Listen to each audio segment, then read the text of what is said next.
muted. Alright, let me put on this link for this chat.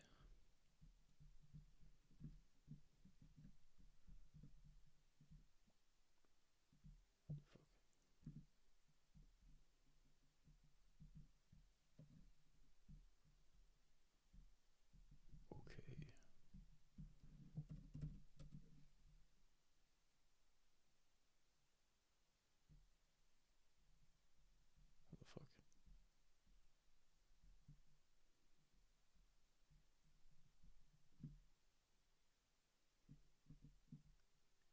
What the fuck? What the fuck?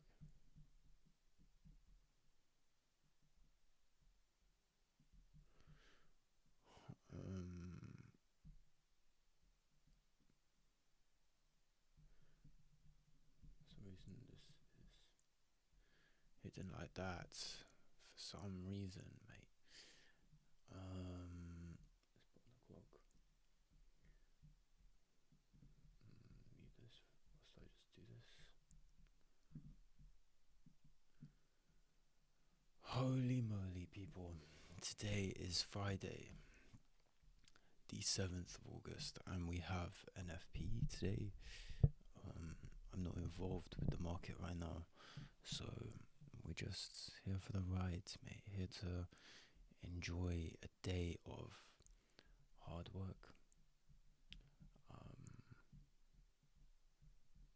And generally just being bosses. You know how it is. Let me put this in my Discord thing.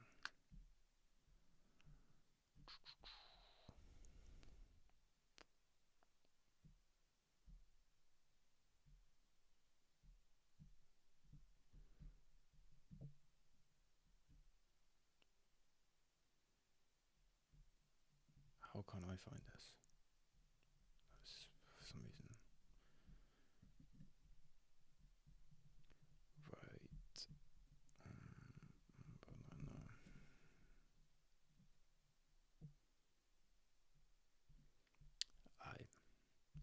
Okay.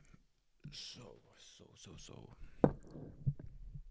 What we have today, but is we are going to do meditation. We're going to do gratitude, and then we are going to do revision. And that is really going to be the basis of most of our London session streams, is that we are going to be we're going to be doing our morning routine. We're going to be getting the work revised so that when we move into the New York session, we can open it with far more precision and just far more understanding of what we've just learnt previously that day. Okay, so let me change the scale of this because it's obviously a little bit zoomed in. Wait, that's hella zoomed in, isn't it? Actually, I can put my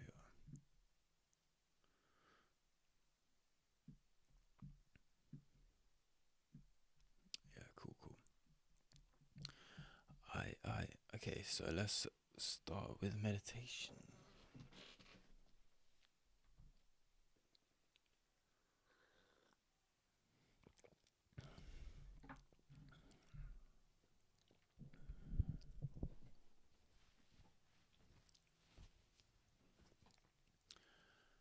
Right, I'm obviously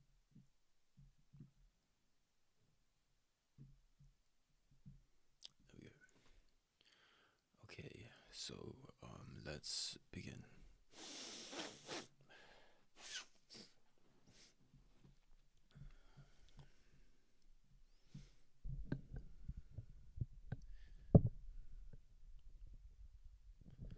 Right, 3, 2, 1.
was good. That was good. I think the most interesting thing about meditation is when our mind wanders and then we have to bring ourselves back into presence. That's what I was feeling that session, particularly, is that my mind wandered for at least 20 seconds or something. And actually, like, consciously bringing myself back to presence, bringing ourselves back to presence is the skill of meditation. It's so that in any point of the day when our mind is stuck in this sort of like mental bias of a thought or something that it can't let go of, then we bring ourselves back to presence and we can sort of reset our mind in the moment. So that's why meditation is so powerful, because it's not just stopping our mind from wandering and from following its impulsive bias, but also when it comes to trading, we don't want to be following some bias that our mind is attaching onto. We want to look at the charts objectively, as well as integrating our subjective analysis, research that can link with our objective view of the charts. The charts. 3 years ago, I'd never really said that word. Now, charts is like every other word. So yeah, that was a good meditation session, man.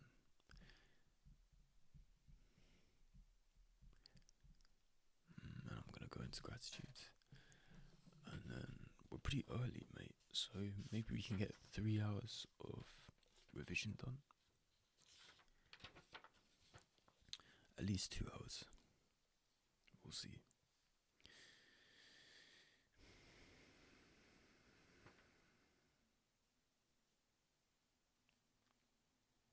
I am grateful.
You know what I've been really struggling with is, and I think most people struggle with this as well, is an abundance mindset. Mate,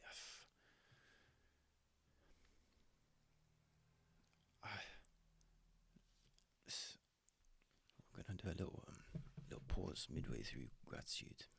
Is that I struggle with the abundant mindset sometimes.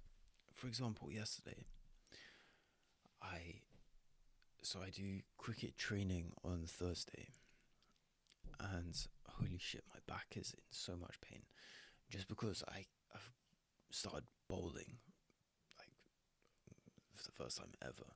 Maybe even back at school, I was bad at bowling, and now like I'm just terrible at all of it. So like I have to like improve bowling as well as everything else. And holy moly, mate, it's absolutely destroyed my back.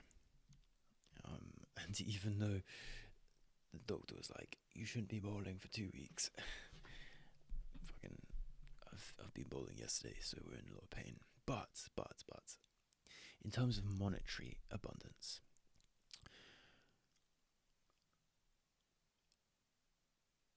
I kind of use it as an excuse. You know, it's like I don't have enough money, and so then I don't need to do this and I don't need to do that. And this guy, one of the leaders, basically, one of the adults, 50 years old or something, he like took the piss out of me for being a fucking teenager for saying that. And it's like, it's one of those things where like I just put it here that I'm grateful for the people who push me to be better every day, and this is what he actually pushed on me from that experience, is that these experiences are worth more than the money that we're trying to save, because money comes and goes. And one moment where you're like trying to save money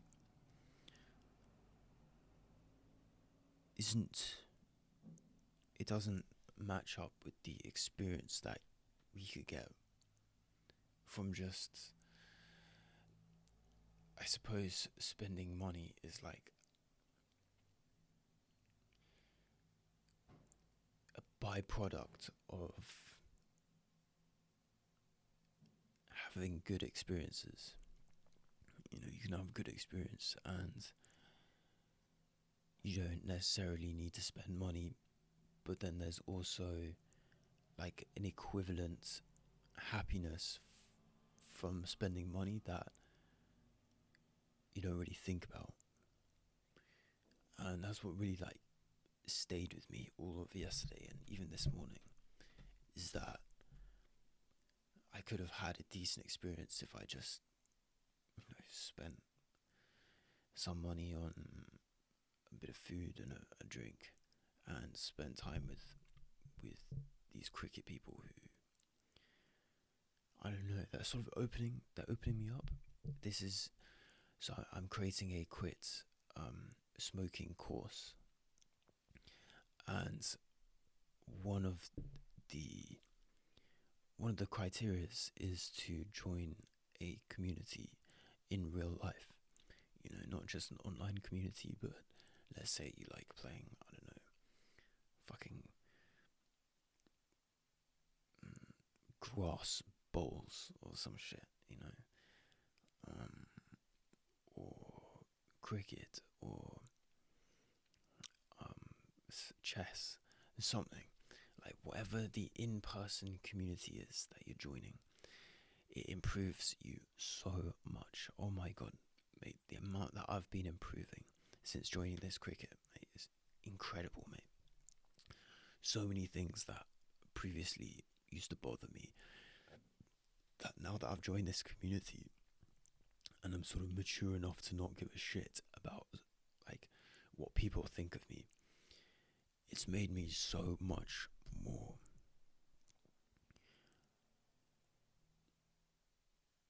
like strong. Like it's made me realize that when I'm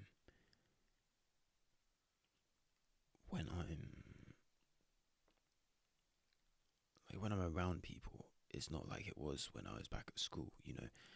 I've gone through a certain amount of development where I'm able to be like, okay, if people are laughing at me, I'm okay with it now. Back in the day, well, not even back in the day. Back in the day, I was okay with it. But now I really understand it to the point where it's like, okay, as long as I'm laughing with them at myself, laughing at the situation, it's like I'm invincible, basically. But there was a point at university where, because I've always been a bit of a clown, there was a point at university where I didn't like the way that they were laughing, basically. And because I became more conscious, and because I was able to understand what their intentions behind it were, which was more just to have a good time than to actually seriously consider what they were actually laughing at. Whereas now it's like, okay, these people are stupid, they're laughing at random stuff that it's funny if you're fucking, if you've got nothing better to do, really. And at university, I really switched on people. I was like, bruh, you're chatting shit. And they were deeply offended. They didn't even know what shit was. So, yeah, that's a thing where joining a community after being in a sort of level of, at a sort of base level of I'm not going to say depression, but a base level of no improvement, then you really start to see that improvement when you join a community. And yeah, it's just interesting how the biggest lesson that I've got so far from recently is the abundant mindset. Yeah, my guy, my G Ghost, bro. Yo, big love, man, big love. Yeah, come on, man, big up the devotion. Yeah, it just surprised me yesterday that my abundance mindset was sort of like, there was a light which was shined on my lack of abundance, because I didn't want to spend money on some food with some other people, and instead I went home, didn't spend time with other people, and saved some money, which, yeah, I'm just not even sure. The thing which is good about that situation is that this is what I thought about last night, is that I learned a lesson from these things. When something happens and you're like, I kind of regret that. For example, last night after cricket training, I decided I'm going to go back home, not spend money. And I told people that, and they were like, oh, what the fuck's wrong with you, type shit. And then I came back, and I was like, you know what, something might be wrong with me. Back in the day, I would have been like deflecting it and shit. But since we've done trading, it's always us who takes accountability, yeah? And I thought about it, and I was like, you know what, if I didn't do that, I wouldn't have gained that lesson. I wouldn't have known that it was something that was obviously a problem, in the fact that my abundant mindset isn't quite activated. Oh, I'm gonna go home and save money, and then the guy says, oh, what the fuck, you fucking little kid. It's like, actually, yeah, fuck, the way he said it. And the thing is that I think they know that, like, that, I think as traders, mate, we are just generally good people to be around, because it takes a little bit of time though, but when you get experienced enough, just like, you roll with the punches, like, so easily. So much rubbish can happen in your life, and you're just like, man, you should have seen me last year, bro. Lost hundreds of pounds in one day. It's changed me.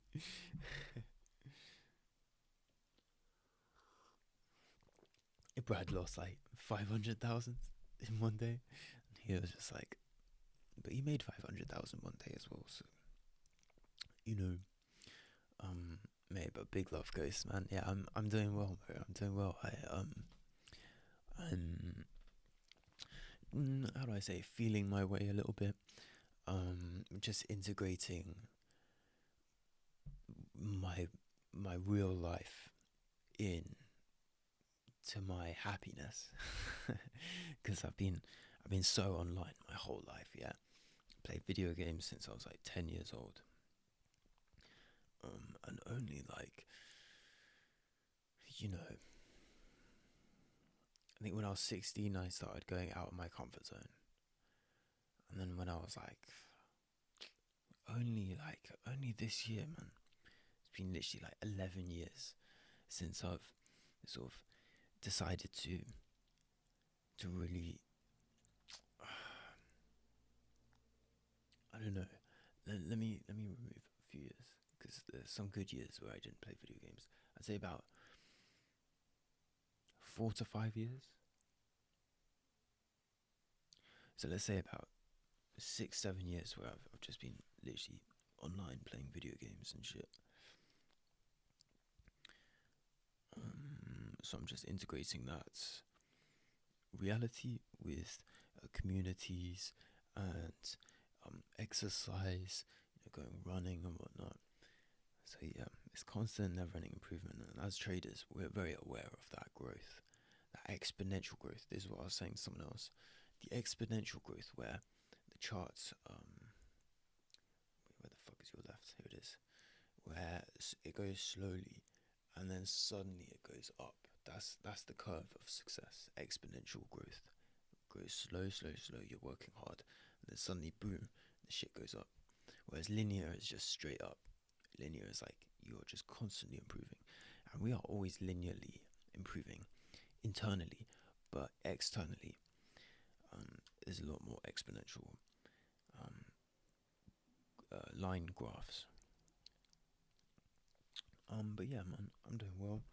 I hope you're doing well as well. I'm sure after you've done devotion, you're feeling good. I'm just midway through gratitude. I'm gonna do 2 more points, and then we'll get on with the revision.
I have a blocked nose, a little blocked nose. It's so annoying, when you wake up and you're just like, you're imbalanced and you're like, fuck.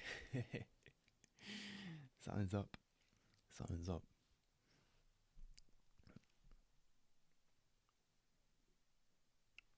So yeah, I've blown my nose, but nothing's blown, mate. Maybe a little something. Hence the confusion from blocked and running. And I saw that message, I was like, just reading it, it's like, is this guy saying I'm about to go for a run or something? So no, your nose is.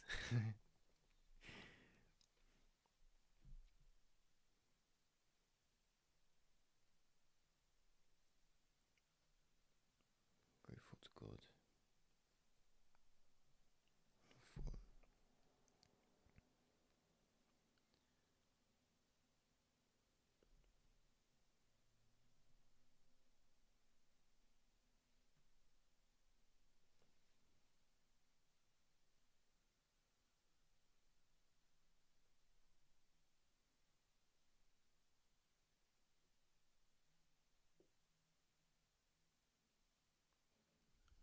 Holy shit, my mind is blown. Do I call this the universe or this universe? Are there multiple universes? I'm gonna call it this universe just because I don't know. Just to be on the safe side. Right. Okay, so gratitude. Yo, my guy's a Bitcoin hodler. Nice, mate, nice. Yeah, very good. We have some news today. We have NFP today.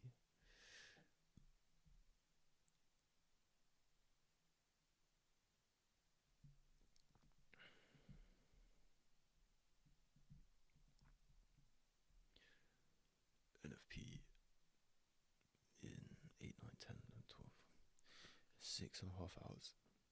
I don't know if anyone else counts their fucking things with their hands, but I've always done that, mate. Maybe it's just my bad maths, but if I'm trying to work out the difference between 7 a.m. and 1 p.m., man gets out the fingers.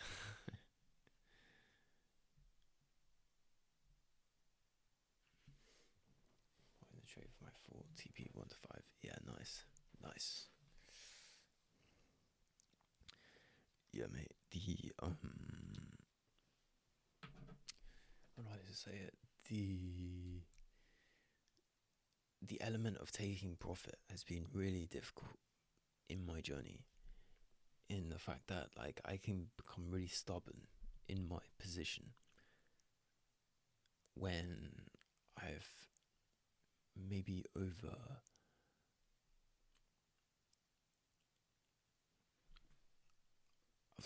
embraced my position, my setup, and then price just reverses.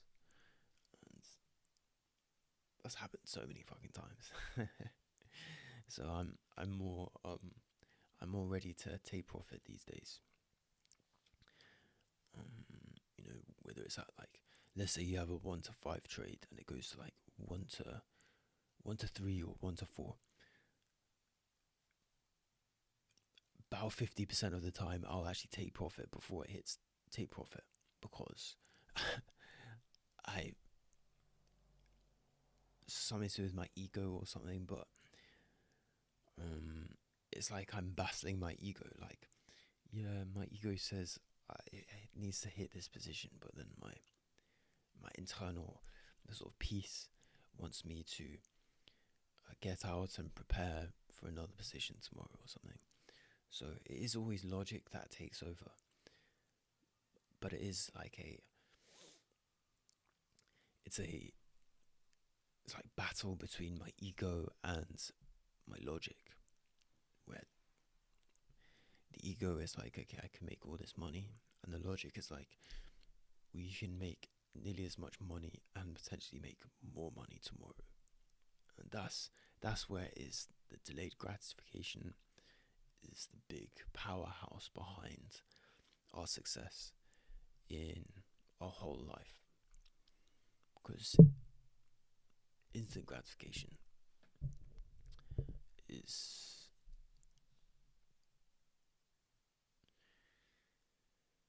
it's everywhere, isn't it? So it's that balance of the instant versus the delayed, really looking a few steps ahead. So yeah, that's where logic takes over, because that's the end of our mind. We get over the ego, get over the instant gratification, and the logic decides that what is best. Right. Yeah, beautiful. 1 to 5, mate. Risk reward is everything. It is everything. Anyone who takes 1-to-1 trades consistently, mate, they gotta be fucking the best trader ever. I mean, the only reason I'm fucking alive right now is because I've hit like 1 to 10 trades, which have made so much money.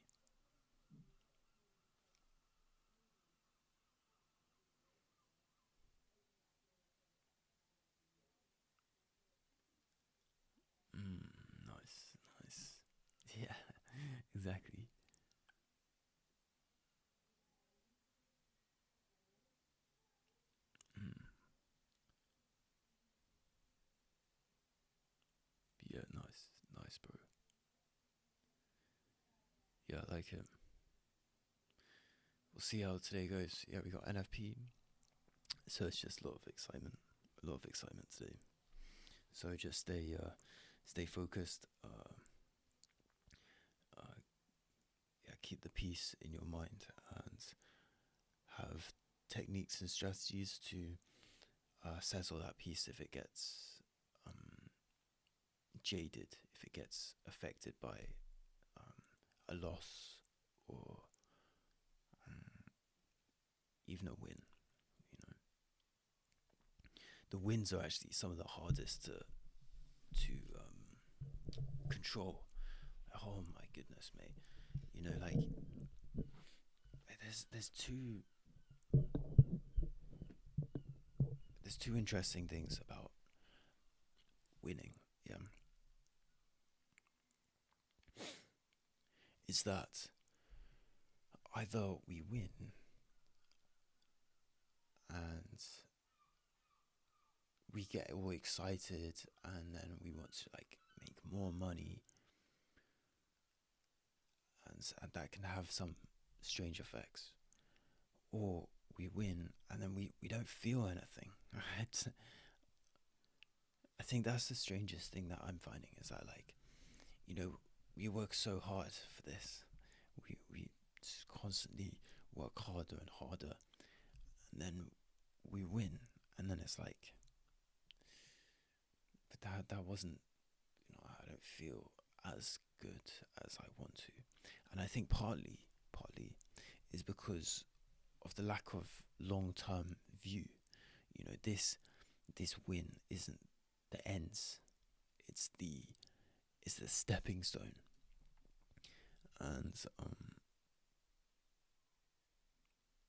yeah, I think that's why having goals is super important, and that's what I need to work on right now. Is yeah, for my quit smoking course thing.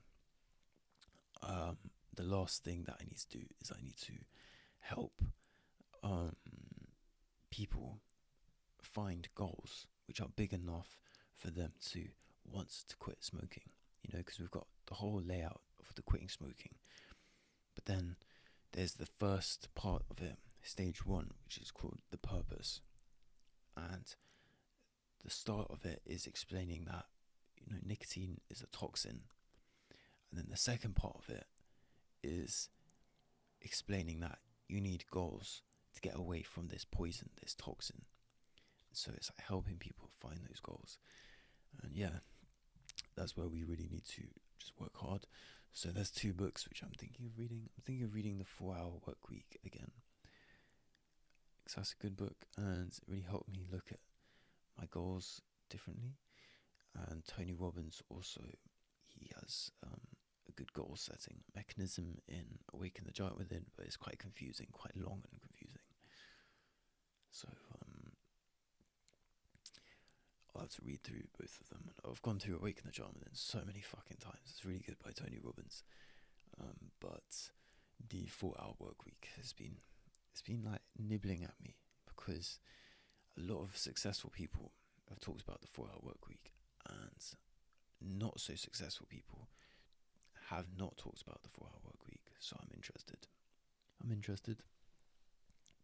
Alright, so let me talk about my gratitude for today. I'll go over it twice, and then we'll get into revision. Make good work though. That's what we're talking about. Good jobs, good works.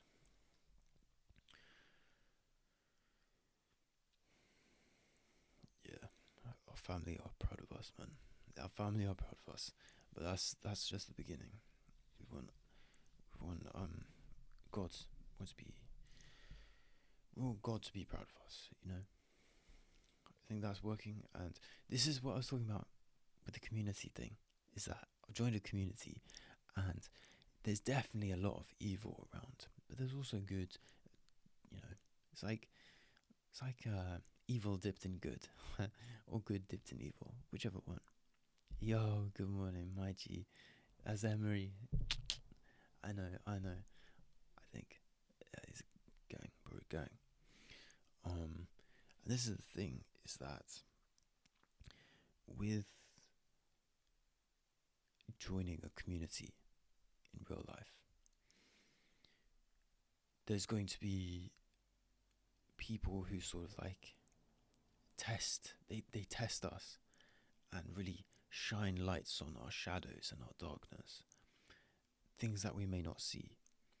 And those things are why we improve. And so we just sort of like kinetic energy, we like spark across these people that maybe we don't really want to, but we just still learn so much from. I've got so many more people who I need to speak to, really, because I've just been sort of keeping to myself a little bit, and also like getting to know like half of the people. And man, things that have improved are so crazy. Like literally, so my communication skills has been slowly improving. My how to live happily. You know, there's some things which like when you're working so hard, like you push yourself so hard, and then you start like socializing with communities and stuff, and you're like, oh my god, these people are just like getting on with life. like shit, maybe I should just get on with life a little bit too. So like, you know, it helps you sort of enjoy the moment more. When before it was like always like a fucking push pull, you know, tug of war with your own brain. As we say, we are our own enemies in this industry of using our brain. You know, it's quite a lonely experience pressing the buy and sell button. And then thirdly, from yesterday, was the abundance mindset. I've been focusing really hard on trying to improve my abundant mindset for the past year. And yesterday it really hit like this ceiling where I could have just gone there and eaten some kind of expensive food, and I would have fulfilled I'm currently like bulking, whatever, just eating lots as much food as possible. So not so much healthy as much, but healthy is that still like important. You know, I'm starting to have more carbohydrates like pasta and stuff. And yeah, it really affected me last night when I declined getting the food because it was expensive, and one of the head guys called me a fucking kid. Made me think about it. But yeah, it's interesting how like people you know, people can take the piss out of us, and it can actually really help us. Um, so yeah, I'm that's something which I've learned in the past 2 3 years, 2 years maybe, is that people who actually like take the piss out of us can actually help us. And yeah, I think as traders, when we get over a certain amount of time where we start to sort of take more shit a lot easier, you know, you lose money, you're like fuck. Um, it's it's so much easier to deal with real life, you know, bullshit. Crazy. Yeah, man, I'll check that.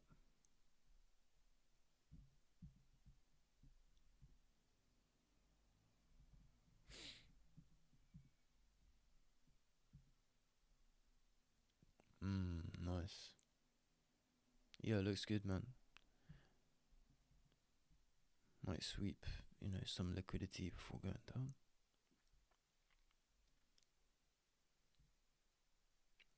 Buyers have been diminished.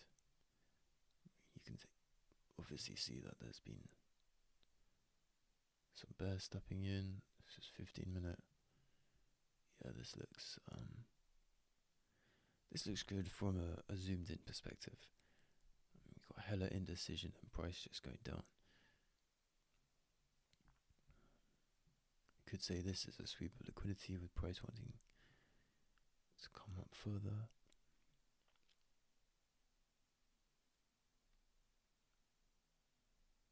But yeah, you can see order flow is pushing down. So from this screenshot, it looks good. I don't know what 1 hour, maybe looking.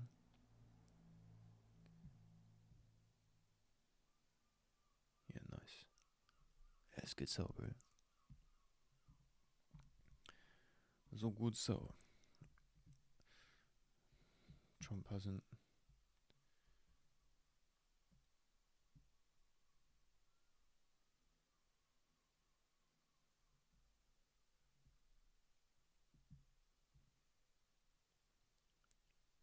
Interesting. What compromise do you think he would do? Deal with Iran over the Strait of Hormuz may require compromise from Trump.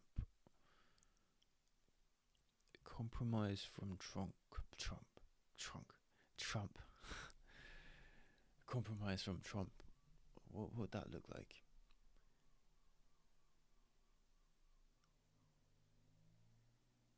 Giving them like some missiles or some shit. It's like, as an apology for fucking blowing up your fucking leader, prime leader, whatever the fuck his name is, Supreme. We're gonna give you missiles in debt, some shit. I don't know. Something to do with Strait of Hormuz power or some shit. Alright, let me read this gratitude and then we'll get into the lessons. Okay, so I'm grateful for the people I come across, friends, acquaintances, family who push me to be better every day. I'm grateful for the clothes I have and I'm able to purchase for warmth and style. I'm grateful for life, the way the animal kingdom respects each other with instinct, awareness, and animalistic understanding.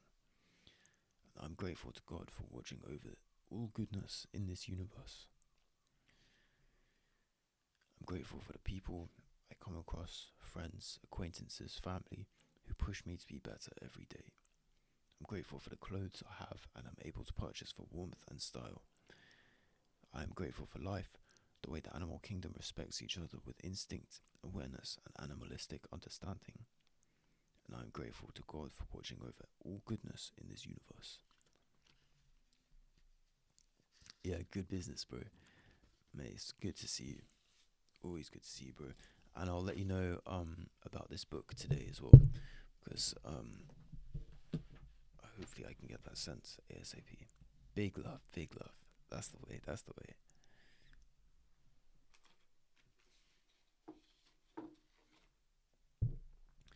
Alright, on to the lessons. So I need to put on some headphones because I've got a microphone, boy. Yep, boy.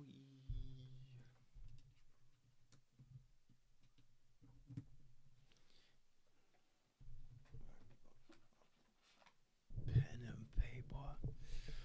How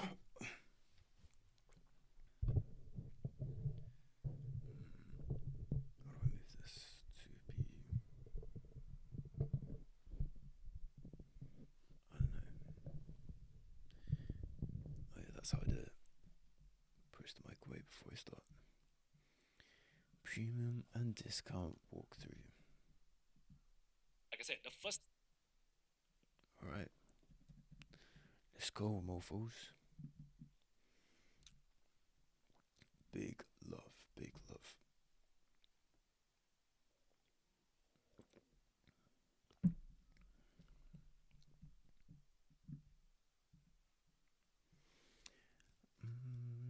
So I want to go full screen on this. Let's go full screen on this. I then need to make the chat a bit smaller.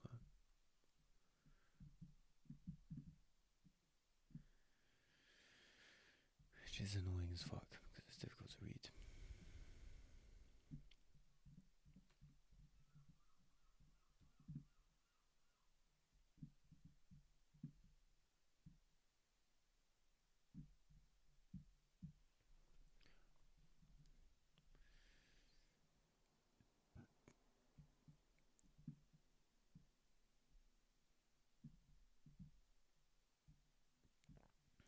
Alright, let's go. 2 hours plus of education. We've been going through a market structure course. We're coming towards the end of it, and the biggest thing which I've really gained from this is to draw a box of the range, from swing high to swing low, and not just a box, but that box can be like a Fibonacci, not Fibonacci, but the tool adjusted for premium and discount. Changing the figures to 0, 0.5, and 1. It's very easy, but just using that throughout the box is like fucking, really fucking useful. Get that swing range, internal range, fractal range. Those 3 things are super important. Fractal trips me out still. Just a wick break is a fractal market shift. But you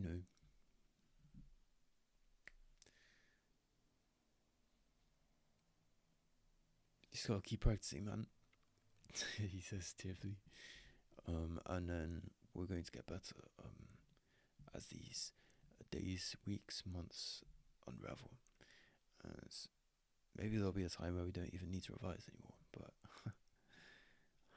I love revising. It just keeps me on my feet. Alright, let's begin. Like I said, the first thing you want. Alright, now let's go and actually apply the premium and discount tool onto the charts. So very simple, like I said, the first thing you want to do when it comes to mapping out your premium and discount is to actually identify the swing high and the swing low, right? So based on this, you identify, okay, this is swing high, and then this is the swing low, right? That led to price pulling back. So I'm just dragging out for swing high all the way down to the swing low. So right now, I want price to... What?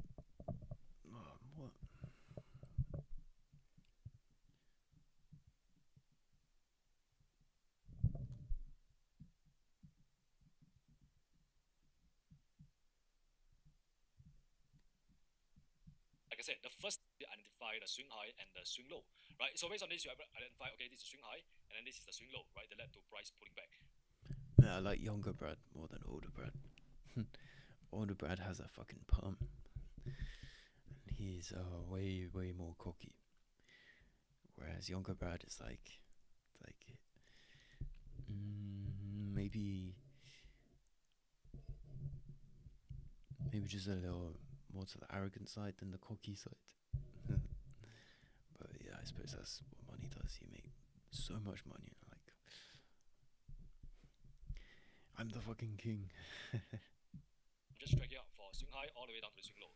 So right now, I want price to pull back above the 0.5%, right? Above the equilibrium, and then that is when I can look for my selling opportunity. So within this area right here, this is all like low probability selling opportunity and all that stuff. You can see eventually price pull back up to right here, right? Just right above the 50% level.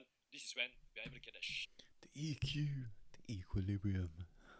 Supply step into the market and push price down, right? So that's basically how you use it on the swing structure. And then as for internal structure, let me try to find some internal structure right here. Okay, could be potentially this one right there.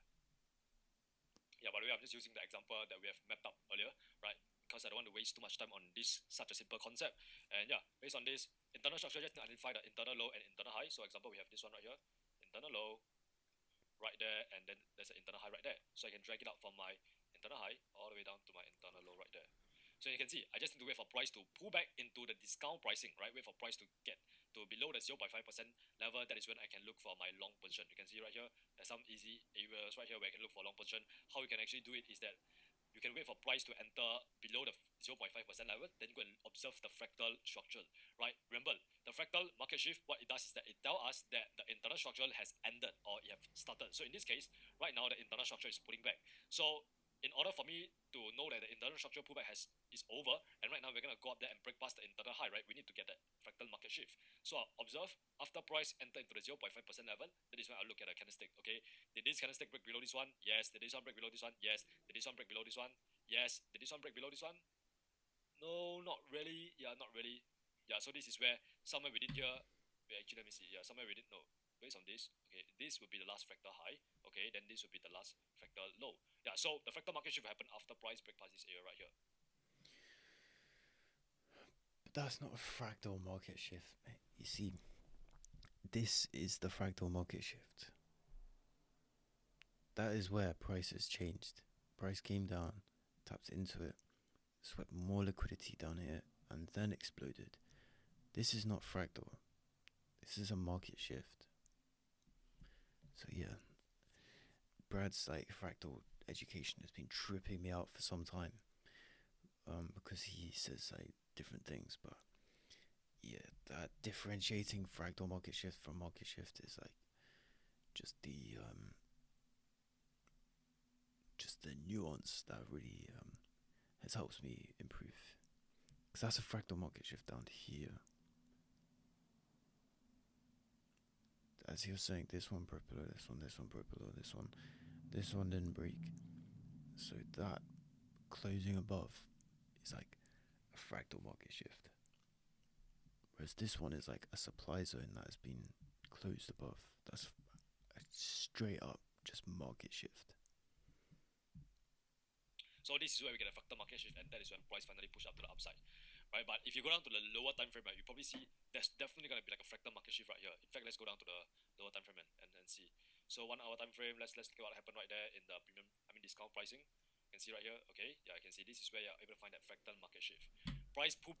Yeah, right there, son.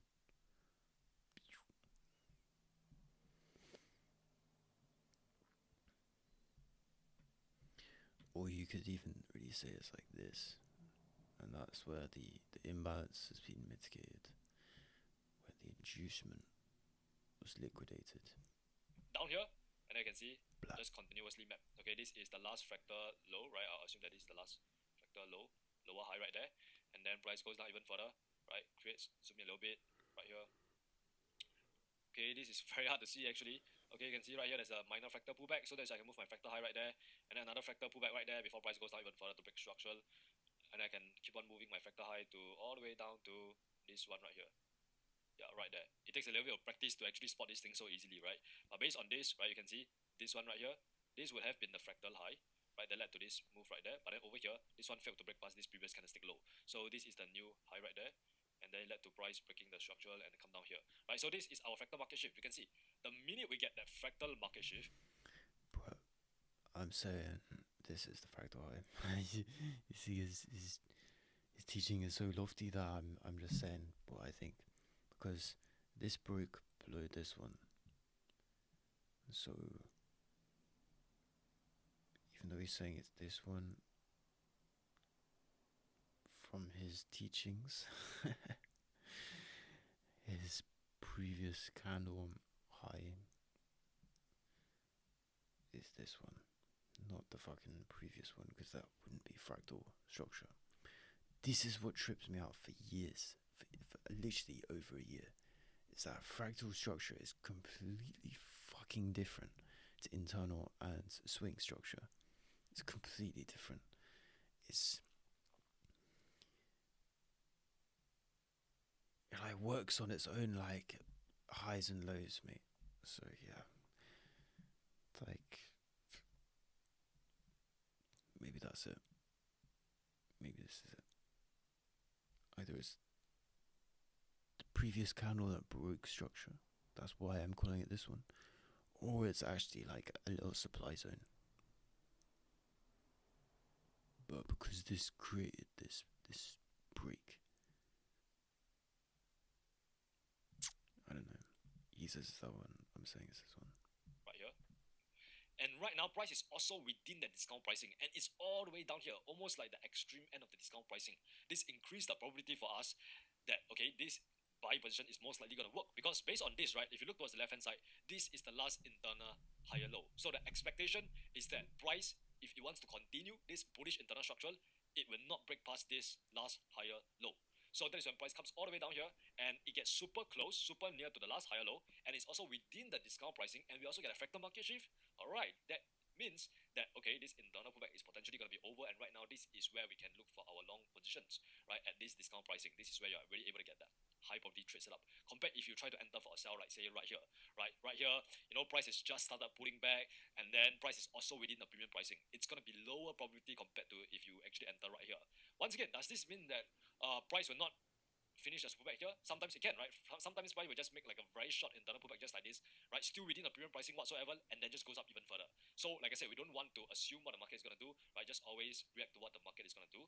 So based on this, let's look at another example that we have right here. Okay, this is the new internal high, this is the new internal higher low, and then this will be the new high right there. So drag this out all the way up there. You can see once again we are looking for price to actually come into the discount pricing. Okay, and in the end it came down all the way down here to the discount pricing. Okay, cool. Then you go and look for your fractal market shift. Right, so this is when you observe the candlestick right there. Okay, we can see this move right there, and it led to price going down even further. Come down here, break this, right, before coming back down here, right? So based on this will be the fractal market shift somewhere right around here, all right? This tells us that, okay, this internal pullback has ended, and right now we're going to turn bullish. And right now, this is also priced within the premium pricing. And then based on this, right, if we want to really look at the fractal structural, this is where we get that fractal market shift. And then over here, this is when you can potentially look for your fractal break of structural, say like right here, fractal break of structural, and then get another fractal break of structural right here. This area right here is also good for buying opportunity, right? Because price is, once again, within that discount zone. And right now, the internal pullback is also over since we got that fractal market shift, right? So this is where you are able to really get those high probability trade setups. So yeah, that's basically how you actually utilize the premium discount, right? There's nothing much to say. It's pretty simple, right? In fact, I'm just gonna like bar replay a little bit and just show you guys some actual examples. Maybe like, let's say, let's go back to say like right here. Okay, cool. So based on this, I'm just gonna map out the internal structure, right? Not gonna care about the swing structure, just gonna map out the internal structure and show you guys how it's done. So based on this, we're able to map out that, okay, this is a internal breakout structure just right there. Internal breakout structure, then price push up even higher, create another internal high right there before it starts pulling back. Okay, cool. So we got an internal high being formed right there. And then based on this, right, where is the last internal low? This will be the last internal low. This is the new internal high, right? So the minute price starts doing this internal pullback, that is when I can pull out my premium discount, mark up on my internal structure from this internal low all the way up here to the internal high. So right now, what I want to see is that I want to see price pull back into the discount pricing, because since right now price is bullish on the internal structure, we want to look for buy position. And where do we want to look for long positions? We want to look for long position in the discount zone. All right, so you can see the minute price enter into the below the 0.5% level, right? Below the equilibrium, all right, I'm opening my eyes, I'm looking for buying opportunity. So obviously, I want to see that fractal structure, that fractal market shift to shift before I look for buy positions. So based on this, let me just go and map out the fractal market, fractal structure a little bit. So based on this, you can see this is price creating coming down here. Okay, cool. We're able to get a fractal high right there. Okay, then led to fractal break of structural, and it came all the way down here. Okay, so this is where we get able to get a fractal low now. Right, zoom in a little bit. And then where will be the last fractal? Based on this, right, the last fractal lower high is like right here. Yeah, this is the nearest fractal high. So that's a little bit far away, right? A little bit further than I thought I wanted it to be. Yeah, but then you can see right here, price just dip its head into the discount range right here, right? And it just reversed and hit back up. So in this case, in fact, there was not much of like a fractal market shift, because fractal market shift only happened right here, right? But based on this alone, we know that, okay, since price entered into the discount zone, right, this is where you can potentially look for a long position. And later on, you'll learn things like, okay, this is actually like somewhat of like a order block and demand zone, and that is why price tends to move after it enter the discount zone, right? It's because there's somewhat of like a point of interest that we have right here. And then there's also liquidity right here. This is also liquidity sweep zone or something. Yeah, but like I said, later on you will learn more about this type of stuff, right? And that is when we really start to use all the tools in our arsenal to actually decide whether we should enter for a buy or a sell, right? Like I said, this fractal market shift is just one of those many tools that we can use. Okay, so based on this, okay, we did, right? Do we get an internal break of structure right there? Okay, we get an internal break of structure, cool. So where is our new internal low? It'll be this one right here, right? It'll be this one right here. And then I'm waiting for the internal pullback to happen. Then I can draw my premium and discount again, right? So there's no internal pullback whatsoever. Okay, there's an internal pullback right there. So that is when I'll potentially draw my premium discount again right here. Yeah, I'm just gonna try to show you guys as many scenarios as possible, right? And to show you that sometimes you can see, like in this case, right, it just make like a minor pullback. It does not even pull back to below the 50% equilibrium level and just goes up like this, right? So that's why I mean, like, price does not always have to pull back to the discount pricing to form a higher low in a bullish structure, right? So based on this, okay, we are able to get another internal break of structure, cool. So that is when I'm able to mark up my new internal low right here, right? So that is when I'm waiting for the internal structure to start pulling back again. Okay, internal structure start pulling back, cool. I can draw my premium discount again right there. Swing low to the swing high right there. Okay, price enter into the discount pricing. Okay, I'm opening my eyes. I'm looking at what price is doing right here. Do we get that fractal market shift or not? So based on this, you can see, okay, this would be the last fractal low that we have. And then this will be the last fractal high.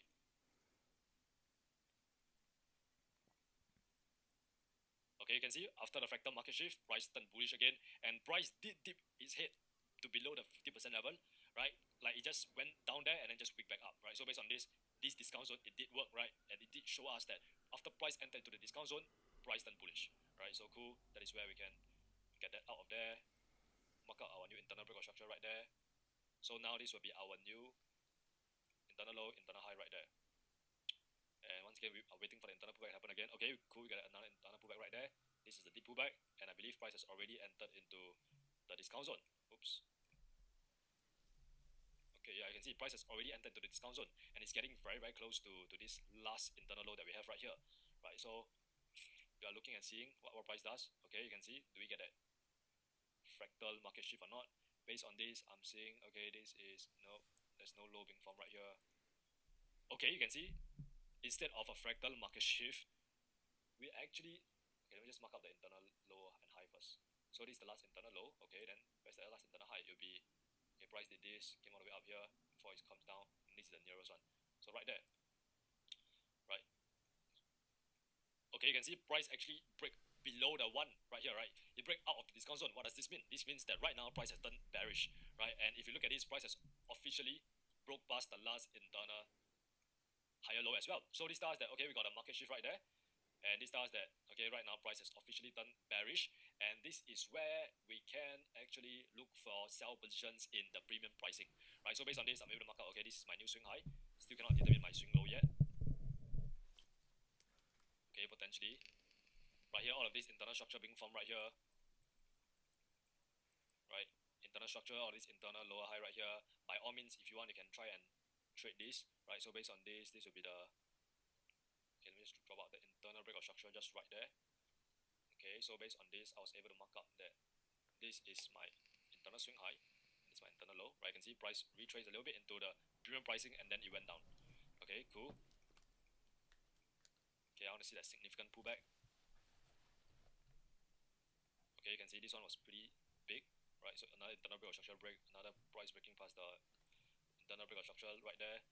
Swing high all the way down to this swing low that we have right here. You can see once again price retrace all the way up here to the premium pricing and even break past it, right? It went all the way down here to the extreme end, break past it, and before going back down. So once again, you can see how this premium and discount tool is quite useful. It really allows us to actually determine, okay, when price is gonna start reversing. But once again, this is not the holy grail, right? Because the thing about this is that it just acts as an additional confluence, right? I just want you guys to remember this premium discount thing is just an additional confluence. It's never going to be my main confluence. My main confluence will always be market structural, supply and demand, and liquidity, and order blocks, and order flow. All these stuff things which we'll learn later. But this will never ever be my main confluence. It's just an additional confirmation for me to determine where price is gonna go next. So based on this, internal structure is now still bearish, right? So we're able to map out our, okay, lower high, lower low, lower high, lower low, lower high right there, right? Lower low has not been broken yet. Okay, we get a lower low, now break to the downside. Okay, cool. Now, if I want to draw my premium discount tool, I need to actually wait for the internal pullback to happen, right? Okay, I believe this is kind of constituted as this. Is it internal pullback? Kind of constituted as an internal pullback to me. Yeah, not really actually. This is like a fractal pullback. Yeah, you can see price go down even further. Okay, this one is an internal pullback. That is when I'll drag my new internal low right there, drag my premium discount from this swing high to this swing low right there. Okay, cool. I'm waiting for price to get to the premium pricing that I'll look for short position. Okay, price did not do that. Price just went all the way up here and then it just went, right? You can see sometimes, like I said earlier on, price does not have to pull back to the premium pricing to form a lower high in a bearish scenario like this, right? You can just go within the discount range even, right? Sometimes you just make a minor pullback and then just go. So that's really the beauty about trading, right? Okay, delete this. Okay, based on this, I got that internal break of structure once again, right? So that's when I can actually map out my new premium discount tool right there, swing high, swing low. Okay, you can see right now price has officially entered into the premium pricing. Interesting. This is where I can potentially get some sort of like a fractal market shift, right? So based on this, I'm able to map out my, okay, this is the higher high. Okay, this is the new fractal low right here. Then price broke up even further, so this is the new fractal low. So I need to see that get taken out. Okay, cool, there we get our fractal market shift. Now this could potentially signal to us that this internal pullback is over. And right now we get a fractal market shift within the discount pricing. Right now we're probably about to go down right now, right? So you can see price actually end up going down even further, right? Go down even further, chop a little bit, right? It's consolidating a little bit, very choppy right now. Okay, and then you end up breaking past our last internal low that we have right here, right? So yeah, you can pretty much see how useful this premium and discount tool is, right? When it comes to really combining it with other confluence. It itself is not useful, right? Because like I said earlier on, price can go here, go back down. Right, price does not have to go into the premium pricing and go back down. That is why you always need to rely on other confluences. You cannot just rely on premium and discount. Let me just make that clear. You cannot just put a premium discount tool there and then just expect price to get into the premium pricing and just look for sell position, or wait for price to get into the discount area and then just immediately look for buy position. No, that's not how it works. Like I said, it's an additional confluence, right? It's something. It's not something that you must rely on. You still need to rely on market structure. That's the most important thing. This is just an additional weapon, right? So based on this, continue this internal break of structure. All right, that is where I'm able to mark up my swing high to my swing low right there. internal high to my internal low, right? I can see price pull back into the premium pricing and then went down again, right? So it starts creating another internal high right there. And do we get an internal pullback or no? Okay, internal pullback. You can see this time around internal pullback, price pullback all the way up here to the extreme end of the premium pricing. Okay, cool. And then we get price breaking down to the downside, right? After it came all the way up here to the extreme end, right? Just to make it very precise, right? Over here, came down here, and then you can see you can expect price to chop a little bit around here, and then in the end it breaks structure once again, internal break of structure right here. Yeah, just based on this, right, you can clearly see how useful the premium and pricing tool is. Like in the downtrend, right, price tends to really respect the premium pricing, right? In this case right here, price tends to really respect the premium pricing, and in the uptrend, price tends to really respect the discount zone. That means when price get to the discount zone in the uptrend, it usually tend to go up. And then right here, same thing in the downtrend, just like this, when price get into the premium pricing, it usually ended up going down. All right, so yeah, go and practice this on your own. Not gonna have a homework for this because I believe this is very simple. You can just go put it onto the charts, right? Go and practice it at your own free time, and yeah, this should be very simple, and I believe you can get it like right away. Yeah, all right, cheers. I'll see you in the next lesson. Cheers, guys. Cheers, guys.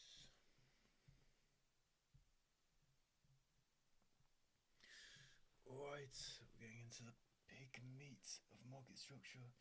How many left have we got? 19, I think it's 26 or some shit. 20, 21. Alright. So if this is 40.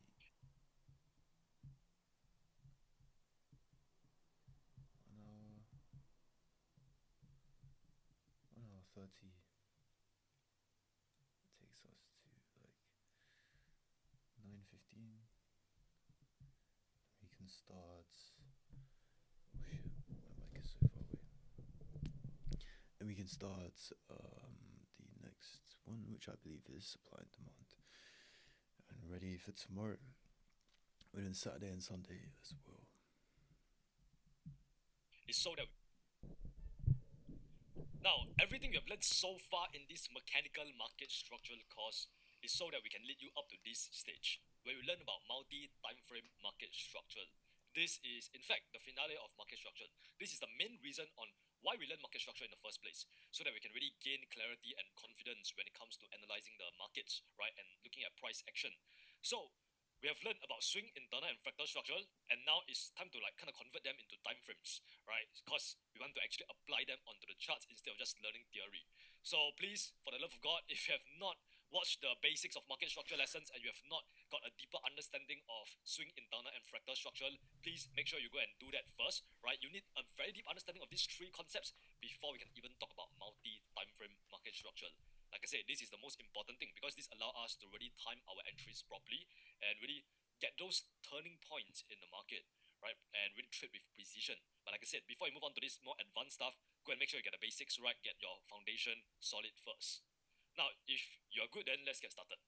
Now, multi-time frame market structure is basically where we are analyzing market structure using multiple time frames, right? We're going to be using different time frames to look at market structure. And then we're going to go from the higher time frame down to the lower time frame. So the lower time frames you go, the more price action you will see, right? There's definitely going to be more noise in the 1 minute time frame compared to, say, the daily time frame. The more price action you see, the more information you will gather. And the more information you gather, the more confirmation you have, right? Especially when it comes to, predicting those turning points in the market where the swing structure is going to start pulling back or the internal structure is going to start pulling back. You need more confirmation, and you do that by going down to the lower time frame. And the more confirmation that you have, the better you are able to time your entries, right? In this way, you are able to enter at the perfect timing. That's the point of multi-time frame market structure, so that we can enter our trades at the perfect timing, so that we are able to capture those high risk to reward ratio trades and really trade like a sniper. Now, this is just a chart to actually show you how like multi-time frame structure actually kind of looks like, right? On the daily time frame, you can see price creating higher highs, higher lows, and high lows. But then if you go down to the 4-hour time frame, right, go down to like a smaller time frame, lower than the daily time frame, right, which is 4 hours, you can see there's price creating internal structure, all right, internal structure, right, higher highs, higher lows within this swing move itself, right, within this swing structure itself, within this impulse leg itself, right. And then if you go down even further to the 15 minutes, you will see that the 15 minutes, that's even more noise, there's even more information, there's like internal structure, right, within the internal structure itself. Alright, later on you will get a much more better understanding, but this is just a picture to illustrate the multi-time frame structure, right? The noise. Now, going down the time frames is essentially like zooming into price action. Imagine right now you are holding a microscope, right? And then going from daily time frame to 4 hour time frame is like zooming in one time. And then going from 4 hour time frame to 1 hour time frame, you are zooming in another time, right? So you are looking at a price action on a more deeper level, right? You are magnifying into price action. So the higher the time frame, the more powerful the information is. That is why I always tell you guys that the higher time frame structure is king. The higher time frame order flow will always be the most powerful, because the higher time frame, it's what drives the market, and then the lower time frame, it just follows, or rather it occurs in order to make up the higher time frame. Bruh, this is like level 1 top-down analysis. This is like one of the first things I learned. Actually, no, support and resistances, but also top-down analysis is like the second. Lesson 21, top-down analysis. No, it's cool, man. He's built us up to this. I like it. Means that the monthly time frame will be stronger than weekly. The weekly will be stronger than the daily. Daily time frame will be stronger than 4 hour. 4 hour will be stronger than 1 hour. 1 hour stronger than 15 minutes. 15 minutes stronger than 5 minutes, and 5 minute time frame stronger than 1 minute. So based on this, right, you will see that, okay, that means the strongest structure, right, it will be on the monthly time frame.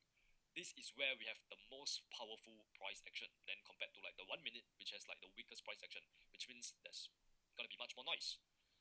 Now, inside this multi-time frame structural strategy, we are going to be utilizing a 3 time frames approach, where we utilize a higher time frame, medium time frame, and lower time frame, right? So the higher time frame, for some people it could be monthly and weekly, and then for medium time frame it could be daily and 4 hour, and then for lower time frame it could be 1 hour and 15 minute.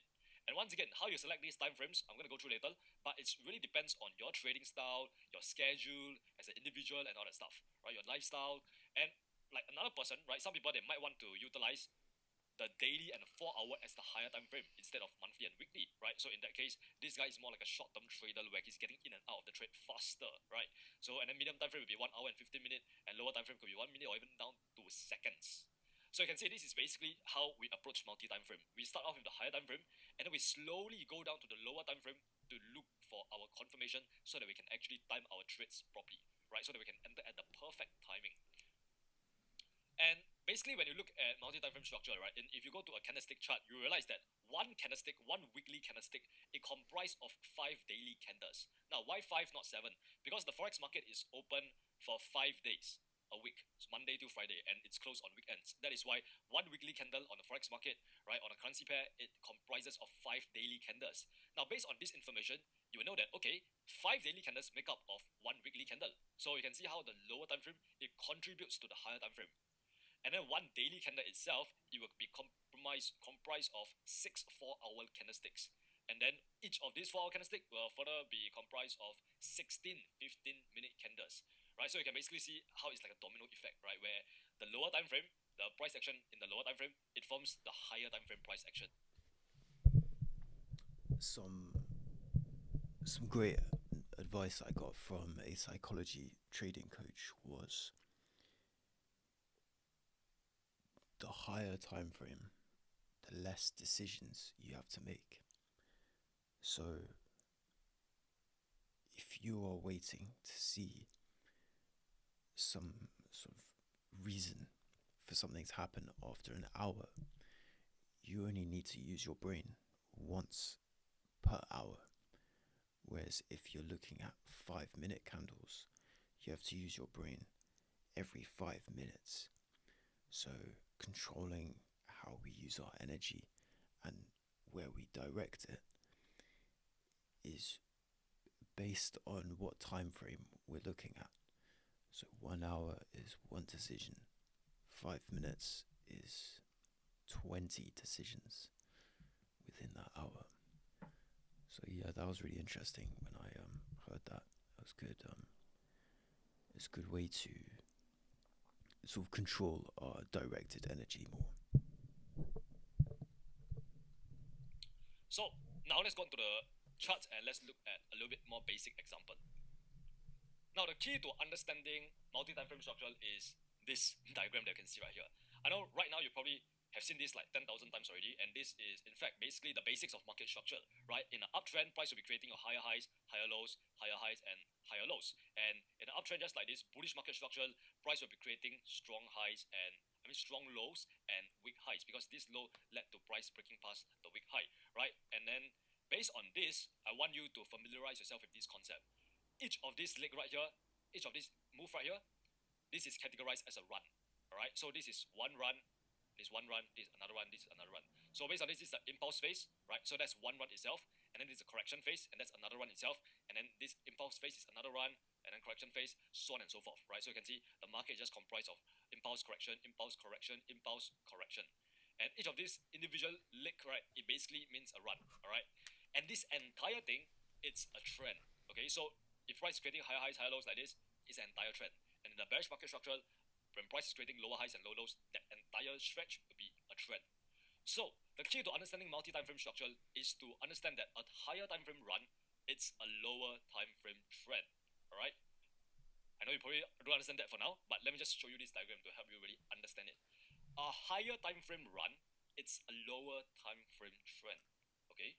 So based on this, the black line that we have right here on the charts, this is the higher time frame structure. And then the gray line that you can see behind the black line, that is your lower time frame structure. So this is how it works.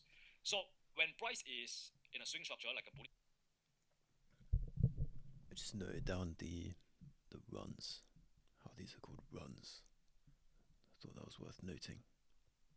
structure, like I said, price should be creating a higher highs and higher lows. So you can see price is just doing its thing, creating its higher highs and higher lows on the higher time frame, right? Higher highs, higher lows, higher highs, higher lows, higher highs, and higher lows. Now within this leg itself, right? If we zoom in, within this run itself, we zoom in, you will see that okay, there is actually a trend going on right here, right? That is actually on the lower time frame, price is also creating higher highs and higher lows, right? You can see higher highs, higher lows, higher highs, and higher lows, higher highs, higher lows, higher highs, higher lows, higher highs. And this itself, it comes together and makes this entire one up move on the I thought bro glitched out. Hold on. higher lows, higher highs, higher lows, higher highs, higher lows, higher highs. And this itself, Boom. Bro's fucking glitched out. it comes together and makes this entire one up move on the higher time frame. So in itself, this is a trend, right? This is a lower time frame and there's a trend. And if you look at the higher time frame, it's just a run just like this. So that is what I mean when I say that a higher time frame run is a lower time frame trend. So let's just go through the higher time frame structure first, right? So you can see price creating higher highs, higher lows, higher highs, higher lows, higher highs, higher lows. Bullish break of structure, and then based on this will be the last swing low, and this is the last swing high, and then it led to price coming down there, break past the last swing low that we have right here, giving us our market shift, which signal to us that right now price is potentially going to turn bearish on the swing structure, right, on the higher time frame structure. And it did, right? Price come down here after the market shift, it start creating lower highs and lower low, right? And you can see now the highs are strong and now the lows are weak. Okay, so right now price has turned bearish, and then based on this will be the last swing high, and then this is the swing low that led to price go all the way up there and break past the strong high, right, creating another market shift. And right now we are back bullish, and that is when price is creating the higher highs and higher lows. So that's the higher time frame structure. And like I said, the markets are fractal. Whatever happens on the higher time frame must first happen on the lower time frame, because it's the lower time frame price action that makes up the higher time frame price action, that forms the higher time frame price action. So if you look at the black line that we have right here on the higher time frame structure, right, just remove all these drawings, all of those are basically runs, right? All these are runs. And then if you zoom down to, let's say, like this part right here, or rather, yeah, like this part right here, you realize that within this higher time frame run is actually a lower time frame trend where price is creating your lower highs and lower lows. So that is what I mean when I say a higher time frame run is a lower time frame trend. And this is the key point that you really need to remember. The markets are fractal, right? That means whatever patterns that you see on the higher time frame, it also happened on the lower time frame. You can see higher time frame price is creating higher highs and higher lows in the uptrend. If you go down to the lower time frame and you observe price in the uptrend, it is also creating higher highs and higher lows. Same thing. If price is creating lower highs and lower lows on the higher time frame, if you go down to the lower time frame, you can see price creating lower highs and lower lows as well. All right. So let's go through the lower time frame structure right now.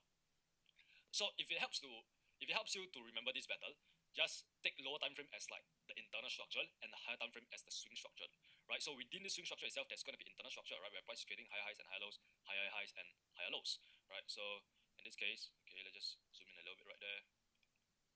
So in this case, price on the internal structure, on the lower structure, lower time frame structure, price is creating higher highs and higher lows, right? So that it can make up this entire push, this impulse phase on the swing structure, on the higher time frame structure, and eventually price comes up there to the swing high, right, forms a swing high, and then it starts doing a pullback. Now, when this swing pullback happen, remember the internal structure has to pull back first. So when this higher time frame structural pullback happens, the lower time frame must start pulling back first. All right, so that is when price comes down there, break past the last internal low, right? And that is when we are able to get that internal pullback, which leads to the swing pullback, right? So you can see how the lower time frame structure, it contributes to the higher time frame structure, right? And then that is when we get some sort of market shift right there, and then price starts pulling back and create a lower high and lower low. And you can see the lower time frame, it turned bearish first in order to facilitate the higher time frame pullback. Okay, and then that is when price goes up like that again, and then this pullback eventually over, right? So it's gonna turn bullish first on the lower time frame before it happens on the higher time frame. You can see what happened right here was that, okay, price get that market shift on the lower time frame, right? And right now price has turned bullish on the lower time frame, but then the higher time frame has not turned bullish yet because price has not break past the last swing high that we have right here. And then eventually, then it finally break past the last swing high. And you can see after break past the last swing high, right now the higher time frame is back to bullish. So you can see how lower time frame literally makes up the higher time frame price action, right? And so on and so forth. You can, you can see the entire thing is pretty much what I described right here to right here. And I want to point attention to here. Actually, eventually this bullish higher time frame structure is not gonna turn. It's not gonna stay bullish forever. At some point of time, it's gonna lose its momentum, right? And it's gonna start to reverse to become a bearish structure. That is when, remember, the lower time frame structure has to shift first before the higher time frame structure actually shift. So in this case, higher highs, higher lows, higher highs, higher lows, higher highs, higher lows. And I can see this is the last higher low on the lower time frame. And you can see price comes down there, break past the last higher low. Okay, cool. We are able to get that market shift on the lower time frame. This has signaled to us, once again, if you look at this, what is this? This is a fractal market shift. This has signaled to us that, okay, price is gonna pull back, right? The lower time frame structure is gonna start pulling back. But we cannot get a confirmation that price is gonna reverse until price break past the last swing higher low on the higher time frame structure, which will be this one right here. So this means price can pull back on the lower time frame structure, just like this, all the way down here.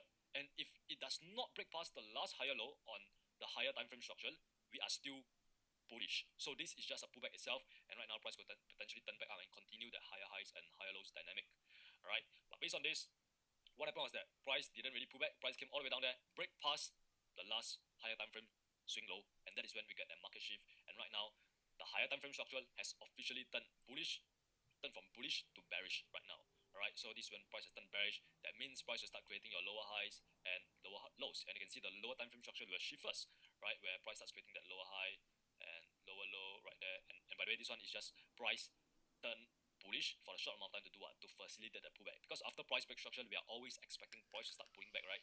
So that's basically what it did, right? It facilitated the pullback, and before price continue go down even further and actually break past the last low, creating your strong highs, weak lows. And then eventually this whole cycle just repeats itself over again. You can see over here where price start turning bullish again, right? We get a fractal market shift. Right now the lower time frame structure has turned bullish, and then we are only getting the higher time frame structure turn bullish after price break past the last strong high. So yeah, that's basically multi-time frame structure. This is a more simplistic diagram. Let's add some time frames to this and look at it again. So this is pretty much the exact same diagram. It's just that we have put some time frames onto it right now. So right here, I've added two additional time frame, the daily time frame and the 1 minute time frame. And then the higher time frame right now has turned to 4 hour, and then the 15 minute will be our lower time frame, right? So based on this, right here, we are just gonna, okay, let's just put aside the higher time frame, medium time frame, lower time frame idea for now and just look at things from these 4 time frames, alright? So the blue line right here is the daily time frame, black line is 4 hour time frame, gray line is 15-minute time frame, and the red line right here on the microscopic level, that is your 1 minute time frame. Alright, so based on this, like I said, this is exactly the same chart. It's just that this time around, you can see this blue line right there. So earlier on, we said that, okay, a higher time frame run is a lower time frame trend. Now, this time around, you can see the black line, it's no longer the higher time frame, right? I mean, it is a higher time frame compared to the 15-minute time frame. But if you go up even further, you will realize that this black line right here, it is a trend itself, right? So if we go up one more time frame, you will see that on the daily time frame, it's actually just a run, right? So you can see how on the daily time frame, it's just a run like this. But then if you zoom down to the 4 hour time frame, you can start seeing the black line being formed right here, where price is creating higher highs and higher lows. That is why I always tell you the markets are fractal, right? A higher time frame run is a lower time frame trend. That means whatever happens on the lower time frame, whatever happens on the higher time frame must happen on the lower time frame first. Okay, so based on this, let's just go through this entire example. You will see that, okay, right now, the 4 hour time frame, we have price getting higher highs, higher lows, and another higher high. While on the daily time frame, this is just an entire up move itself. It's just one push, one impulse move. And then price reverse on a 4 hour time frame, and then it create a market shift right there, and then price turn bearish, and that is when price start creating a lower high and lower low.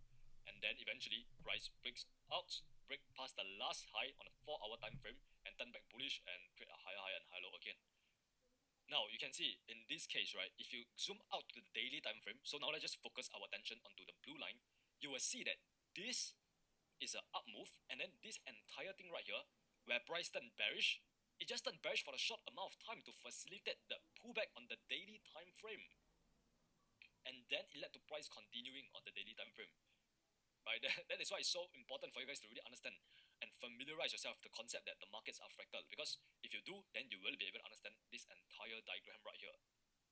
Alright, so now basically everything here is exactly the same that I just went through, but for the sake of helping you guys to actually embed this into your subconscious, let me just repeat this part again, right? Right here again. Okay, so in this case, within this 4 hour time frame, that is your 15-minute time frame structure being formed. Higher highs, higher lows, higher highs, higher lows, higher highs, and higher lows, higher highs, and higher lows. Right? This is the lower time frame trend. Right? A 15-minute trend, it's your 4 hour run. Okay, and then price turn bearish first on the 15-minute. Right? It create the market shift on the 15-minute first before the 4 hour time frame structure start pulling back. Okay, that is when price turn bearish first, and then okay, eventually this pullback is gonna be over, right? And then it's gonna turn back bullish, right? And that means the 15-minute time frame structure is gonna create that fractal market shift first to signal to us that the pullback is over, right? Before the 4 hour time frame structure turn back bullish. That's all there is to it. Right, and this whole example you can see right here, eventually price break past the last 4 hour high, and then you can see we are able to get that bullish break of structure, and right now price goes to the upside, and then this entire thing happened over and over again. Now I want to point attention to here, right? So in this case, let's just revisit a little bit here. In this case right now, the 4 hour time frame is bearish, right? Price is creating your strong highs. Why is it a strong high? Because this high led to price breaking past this week low, so this is a strong high. So if I look at here, right, on the 4 hour time frame, price is just one down move like this. But on the 15-minute time frame, right, internal structure, remember, price will be creating your lower highs and lower lows because it's bearish, right? Low high, low low, low high, low low. And eventually price comes all the way down here to create our 4 hour low before it starts doing that pullback, right? Before it starts doing that significant pullback. So if I just want to point your attention to right here, this part right here, and let's zoom in and see what price does, right? Remember, we have to get that 15-minute time frame structure shift first before we know that the 4 hour structure is going to shift. So this is when, if you go down to the 15-minute time frame, it looks something like this, right? And yeah, there's the red line. So the red line represents the 1 minute time frame. So within this area right here, you can see we were able to get like that 15-minute fractal market shift.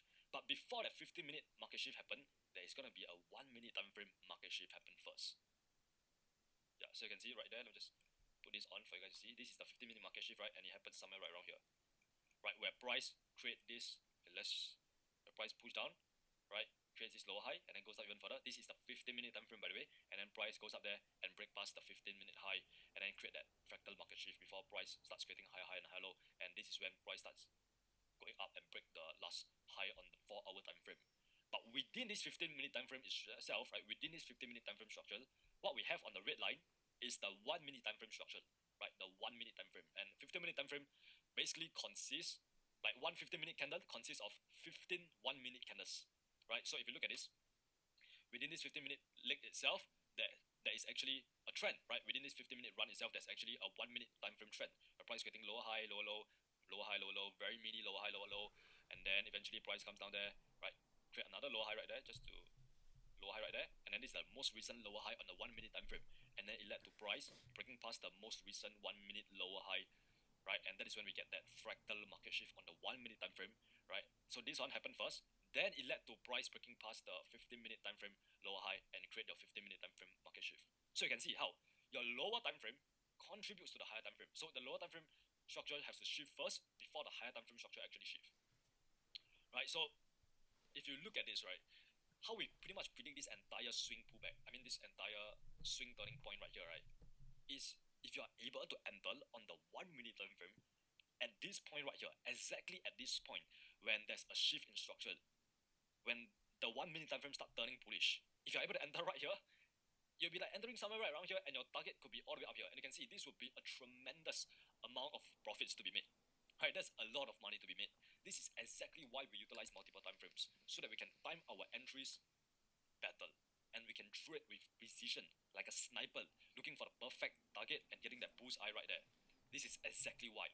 Alright, so I really hope that this has really like emphasized the importance of using multi-time frame structure.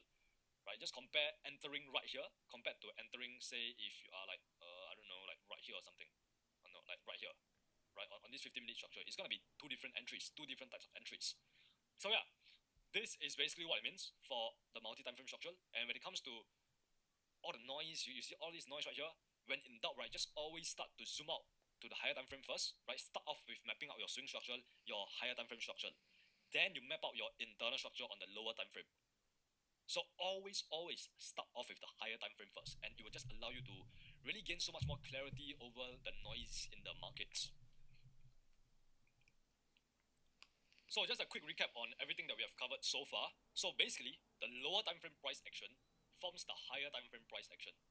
And then the higher time frame price action creates the higher time frame runs, which are our lower time frame trends.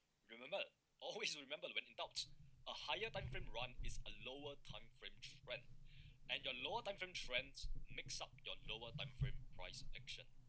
So this is basically the fractal nature of the market, right? Like I said, whatever happens on the lower time frame must first happen on the lower time frame. So you will see in the markets, right? The same patterns repeat themselves over and over again. You will see whatever happened on the higher time frame, it also happened on the lower time frame.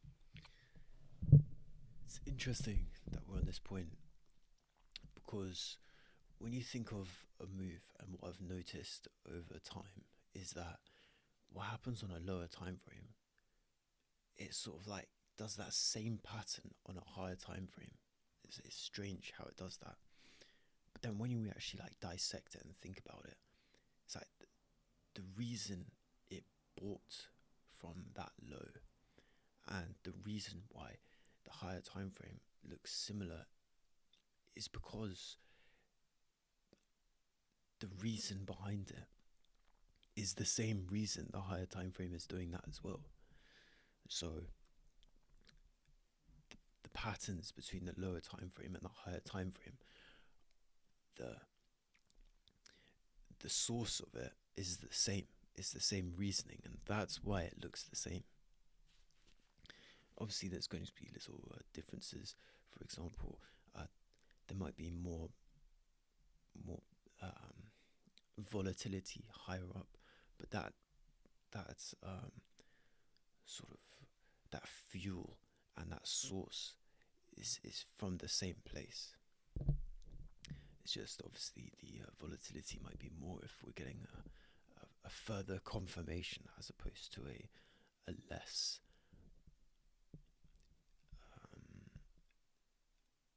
less confirmed move.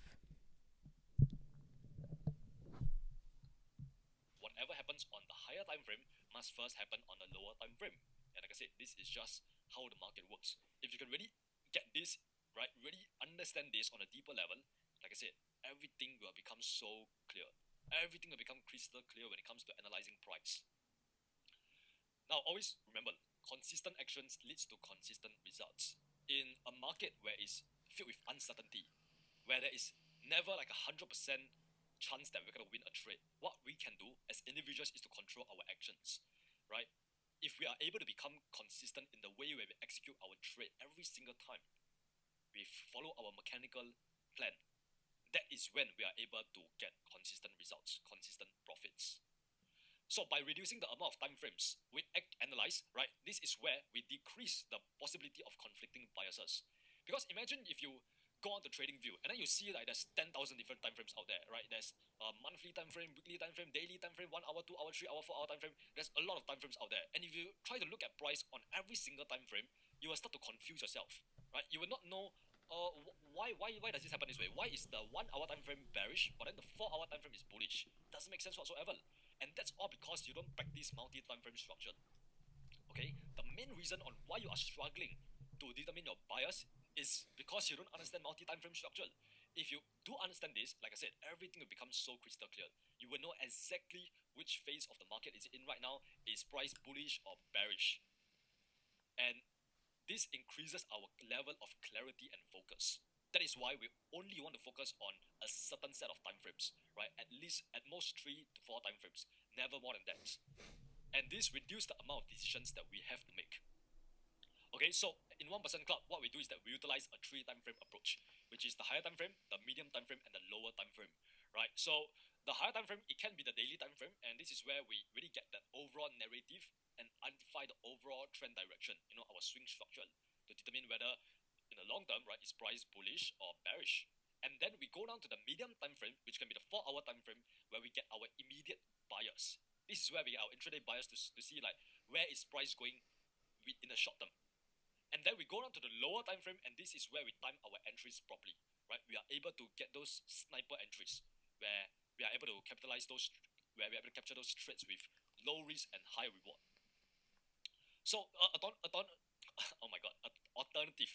An alternative approach is to utilize 4-hour, 15-minute, and the 1-minute time frame, and this will be more like short-term trader, right? This will be what we call scalpel, right? Where we are getting in and out of the markets fast within a few minutes. In that scenario, then you want to use 4-hour time frame as your higher time frame, 15-minute as your medium time frame, and 1 minute as your lower time frame.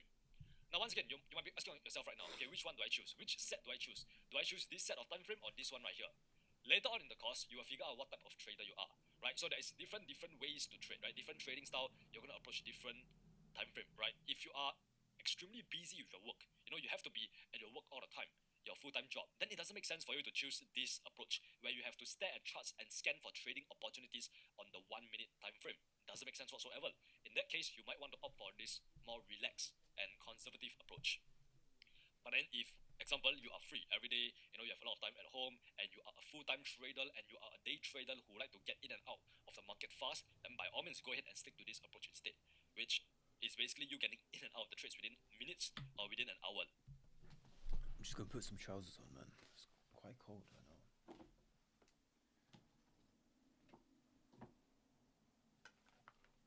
1 minute.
Damn, that's warm, man.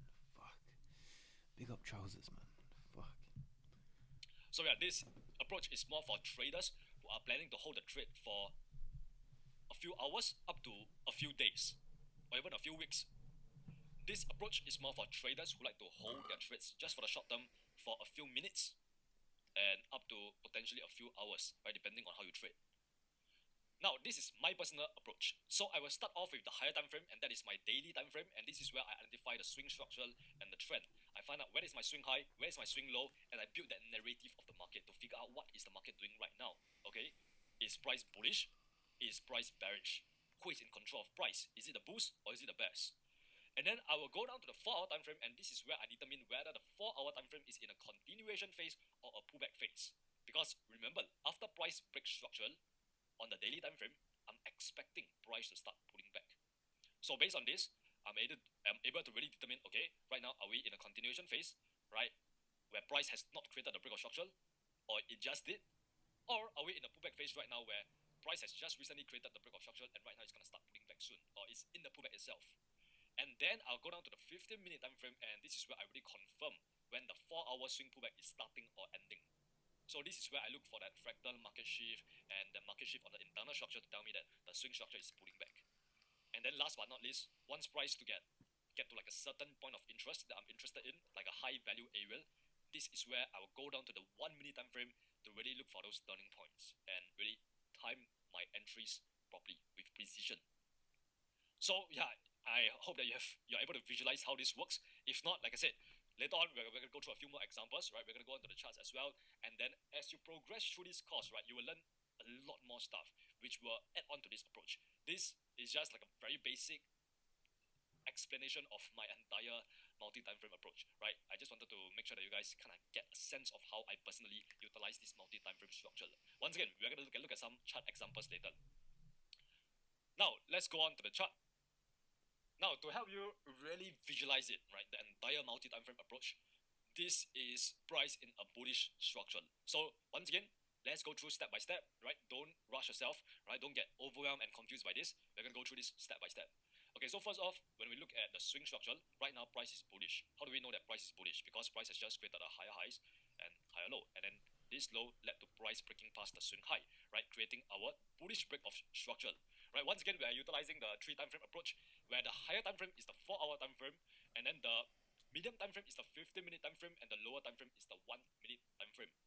So based on this, the black line is the higher time frame, the gray line is the 15-minute time frame, and the red line right here is the lower time frame, the 1-minute time frame. All right. So based on this, you can see right now the higher time frame is our 4-hour. So our 4-hour is pretty much our swing structure. So you can see our swing structure: swing high, swing low. Okay, bullish break of structure.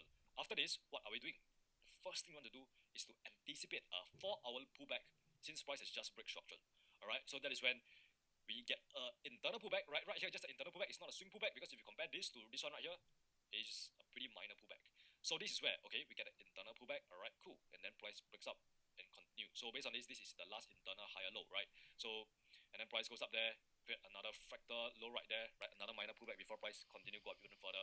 And this is when price finally come down here, break past the last fractal low, right, give us our fractal market shift on the 4-hour. What does this indicate to us?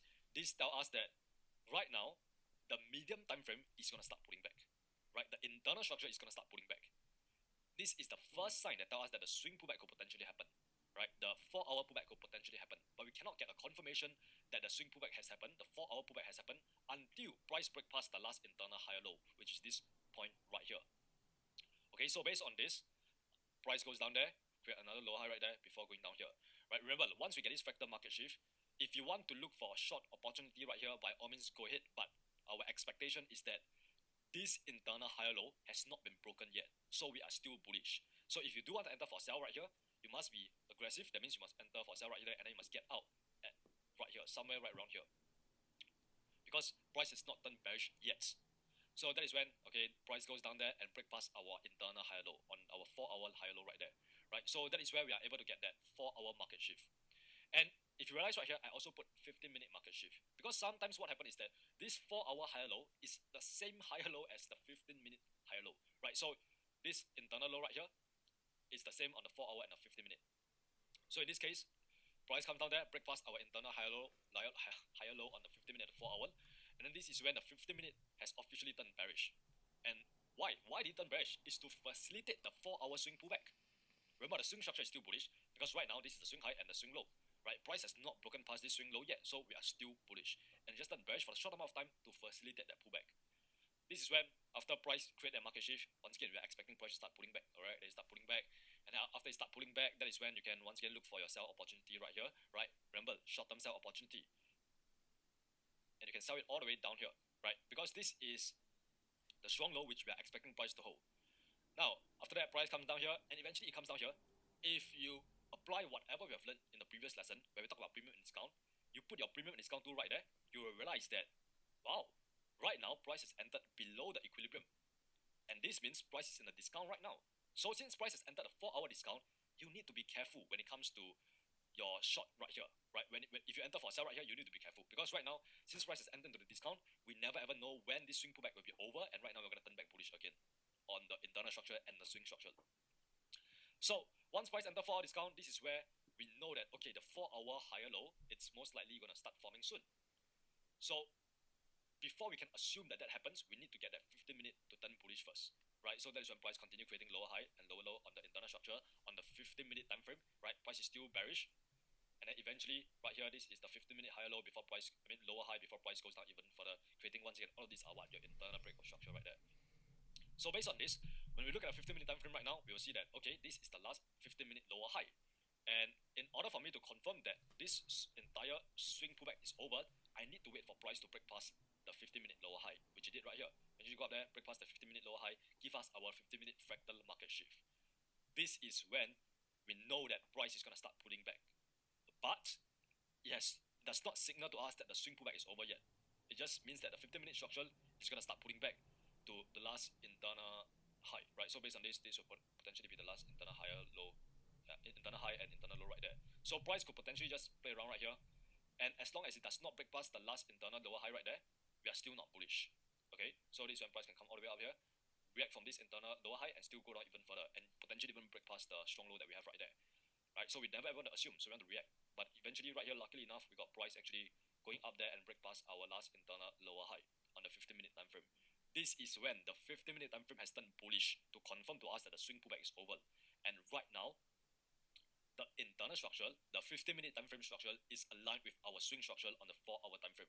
It's bullish, and the swing structure is also bullish. And then this is when after price create the market shift, you're expecting price start pulling back, right? And then over here we got a little fractal pullback. Before price goes up there even further, come down here, break past the fractal low, give us our fractal market shift, and then this is the pullback happening, right?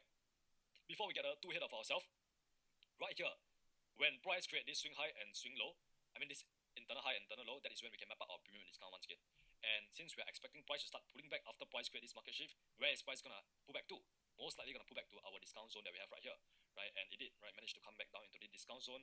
Once price come back down to this discount zone, this is when you can potentially zoom down to the 1-minute time frame, the lower time frame, to look for your entry. Alright, so this is when price come in there, alright, and then you can see if the 15 minutes is gonna start pulling back, that means the 1-minute time frame, the structure, it has to turn bearish first. So that is when the 1-minute time frame structure start turning bearish and starts creating low high and low low right there. And eventually price comes down there. And eventually this is the 1-minute time frame. So this is the last 1-minute lower high, right? And then that is when we can eventually get that 1-minute market shift right there. And once again right here, sometimes the 15-minute lower high is the same as the 1-minute lower high, right? That can happen. So price goes up there, break past the 1-minute lower high, give us our 1-minute market shift, right? So 1-minute market shift lead to a 15-minute market shift, or it can be the same like this, and that is when we get that all time frame structure alignment, right? All the time frames, the 1-minute is bullish, the 15-minute is also bullish, and the 4-hour is also bullish. This is when you are able to get the highest probability trade setups, right, within this zone itself. So this is where you can look for your long position, right? You can enter right here or right here. I mean, potentially somewhere right around here, or you can even wait for price to, after that market shift happen, come down here, create another higher low, then you enter right here, right? Once again, there's a lot of ways to do it. We are going to talk about entries later on in this course, but for now, just know that this is a high probability area where you can look for good long opportunities, high probability setups, right? And if you are entering for a buy within right here, where are we targeting? We can either target this weak internal lower high right here, I mean internal high right there, yeah, with this weak high, or our weak swing high on a 4-hour time frame structure, right? So right now, our expectation is that on the 15-minute structure, price is going to create the higher high, higher low, higher high, and higher low, and it's going to come all the way up there and break past our swing structure. Yeah, normally I prefer to aim for like this high, because you can see like as he gave a little example, it like rejects that area and then it goes up. So that's like my fast take profit target, and then I'll be looking for another entry, but that takes some skill to be able to just jump into these trades afterwards, and sometimes they're just not so easy. You know, this can hit take profit during New York, and then price retraces during Asia, and then fucking moves whilst I'm asleep. So, you know, it's just the way I trade. I like to get out faster than it could be, especially if there's like an imbalance or something. I aim for that before I aim for the order block, which sometimes like it just goes straight to the order block, but yeah, you just never know. Time frame, if price were to continue bullish, right? So yeah, you can see how all the time frame really start coming in together, and this is, like I said, this is really where you're able to get those optimum entries, right? Imagine you enter right here, they can target your 4-hour swing high. Think about how much profit that could potentially be, right? This is, like I said, trading like a sniper. So I don't really want to drag this lesson too long, right? Before we end here today, I want you guys to remember the fundamental law. What is the fundamental law of the market? And that is, anything can happen. Anything can happen. Listen, the market doesn't care about you. It doesn't care about your money. It doesn't care about your strategy. It doesn't care about anything. The market moves the way it wants to. right? It's a force to be reckoned with. So we as traders, we never ever want to assume what the market is gonna do. We always want to react. We never ever want to trade what we think the market is gonna do. We want to trade what the market is actually doing. Alright, so that is the fundamental law. So using this example that we have right here, right, let's just wrap up with this multi-time frame market structure lesson with this one final example. So over here, price is bearish, right? Bearish swing structure. Price is creating a low right there, and it leads to a high right there, and then lower high is formed when price comes down there and break past the last low, right? Creating our bearish break of structure. All right, after bearish break of structure, we are expecting price to start pulling back. Okay, so that is when price starts pulling back, and that is when we are expecting price to start pulling back to where? Somewhere near our strong high, right? To create another low high before price goes down. That is our expectation. But remember, your expectation does not have to be aligned with the reality, right? Sometimes it doesn't, and that's okay, right? Because like I said, we want to remember our fundamental law. So based on this, you can see price starts pulling back. Okay, price starts pulling back near to our last lower high that we have right there. And at this point of time, if you immediately enter for a sell right here without waiting for confirmation that tell you that this internal structure is gonna turn bearish, which tell you that this swing pullback is gonna be over, you are gonna lose money. You're gonna be in for a surprise, right? That is why you cannot enter for a sell right here. Remember, our expectation is that price will create a lower high, a high that is lower than this one. But remember, the market can do whatever it wants. It doesn't have to follow our expectation, right? So what price can potentially do is that price can eventually break above the swing high that we have right there, and then still goes up even further, creating that high high and high low. And then in that case, price has turned from bearish to bullish. This is what the market can potentially do as well. Like I said, never assume, always react, right? So what I want you to do from now on, if you haven't done this, is to always wait for confirmation. Wait for that shift in structure that comes in the form of a market shift before you confirm that the internal structure is done. It's gonna reverse before you confirm that the swing pullback is done. And right now we're gonna continue with the overall swing structure, right? So if you can really bear this in mind and you combine this with whatever we have learned so far on multi-time frame market structure, you will become a professional trader. Mark my words. This is the one thing that separates professional traders from retail beginner traders. Professional traders, they are always reactive. They are able to react to what the market is doing. And they know that the market is an uncontrollable beast, which they cannot do anything about it, right? They cannot control what the market is going to do. They cannot control whether the market is going to go up, down, or sideways. But what they can control is their actions and their reactions, how they perceive the markets, the paradigm towards the market. And last but not least, always remember, our goal as a trader is to observe what price does and then react to it with a neutral mindset. The last thing you want to do is to be married to your trade idea, where you think that right now price is bearish, so price is definitely gonna create a lower high right now. I'm so confident. I'm 100% sure that price is gonna do that, and then you enter for a sell right here, only for price to go up even further and stop you out and cause you to lose money. So by really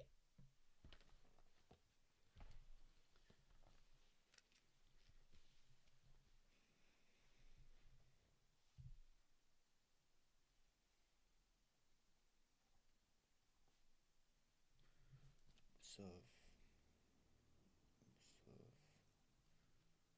what price does.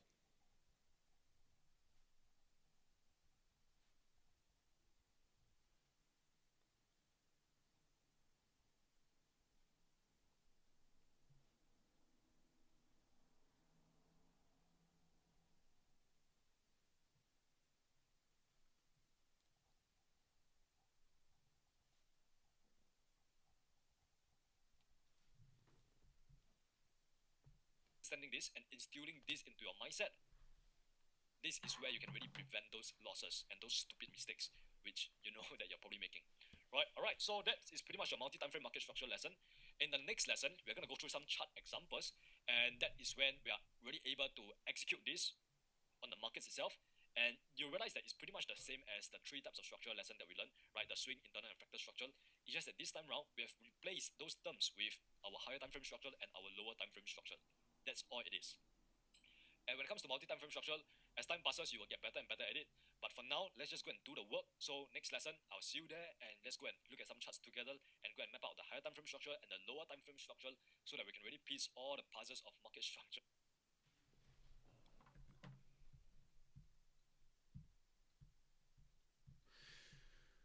Right, mate, I have full faith this is the way to succeed because it's so boring going over these lessons. But the amount, like when I first went over these lessons, and if you look at like the people who joined this course, is that when they first go over the lessons, they get this profitable sort of run, and then when they sort of settle down, suddenly there's all these issues like, oh, I'm doing this, but I don't know what's wrong. I'm making mistakes.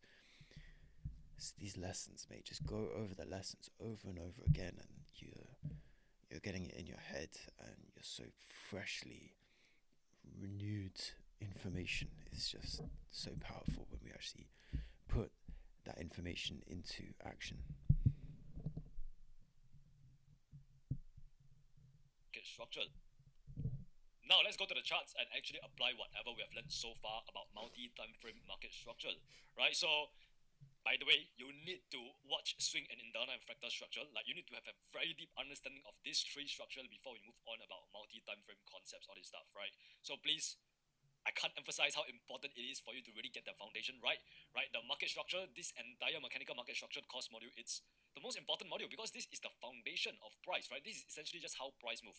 It's literally the blueprint, right? So if you are able to really understand this and you really get this well, you don't even need to add on other confirmation and other confluences, right? You can actually get some nice winning trades just using market structure alone. But obviously, later on when we learn about supply and demand, order blocks, liquidity, and order flow, all that stuff, right? It can act as an additional confluence that will increase your win rate and actually boost your confidence as a trader, right?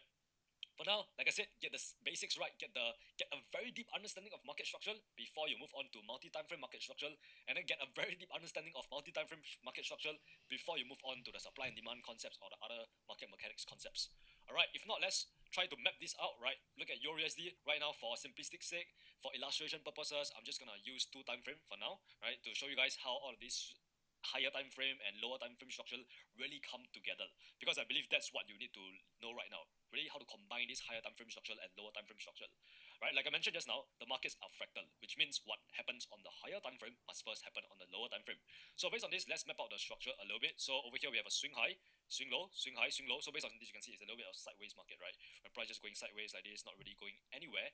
Okay, so based on this, I can determine where is my swing high, where is my swing low. So I look back a little bit and I can see price had this impulsive leg down and then pull back before it come down here and break structure. So this was our swing bearish break of structure, right? So this would potentially be a break of structure and then led to price pulling back right here, and then price starts consolidating over here.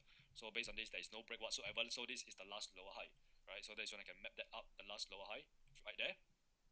So over this is officially our market shift, where the market have officially shifted from, was it bearish back then?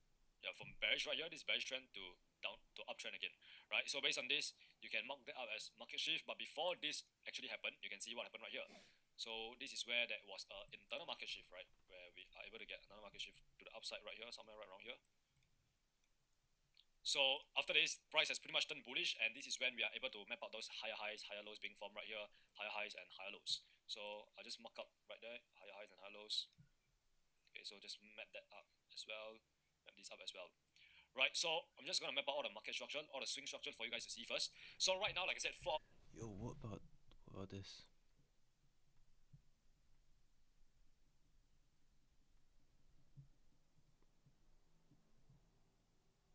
Like we have that liquidity which got swept beneath this institutional zone supporter block. He hasn't marked it. frame, we're gonna use the 4 hour time frame as our higher time frame structure. So based on this, right, you can clearly see if I draw the line out, you look like this: higher high, higher low, and then there's a higher high, higher low, higher high, and higher low, and right there, and then before price starts pulling back right there, right, starts making this massive pullback right here. So this is what the swing structure currently looks like, right? The higher time frame structure looks like on the 1 hour time frame.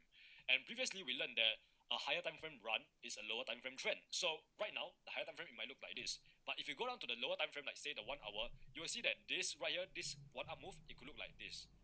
The price is just pulling back internally, go up, pull back, and then go up, pull back, go up, pull back, go up, pull back, and then go, right? So let's go to the 1 hour time frame. So if we look at this 1 hour time frame, this is where we are really able to find that like lower time frame structure, right? So that is where I'm just gonna map it out this time around with another color. Let's use like blue or something.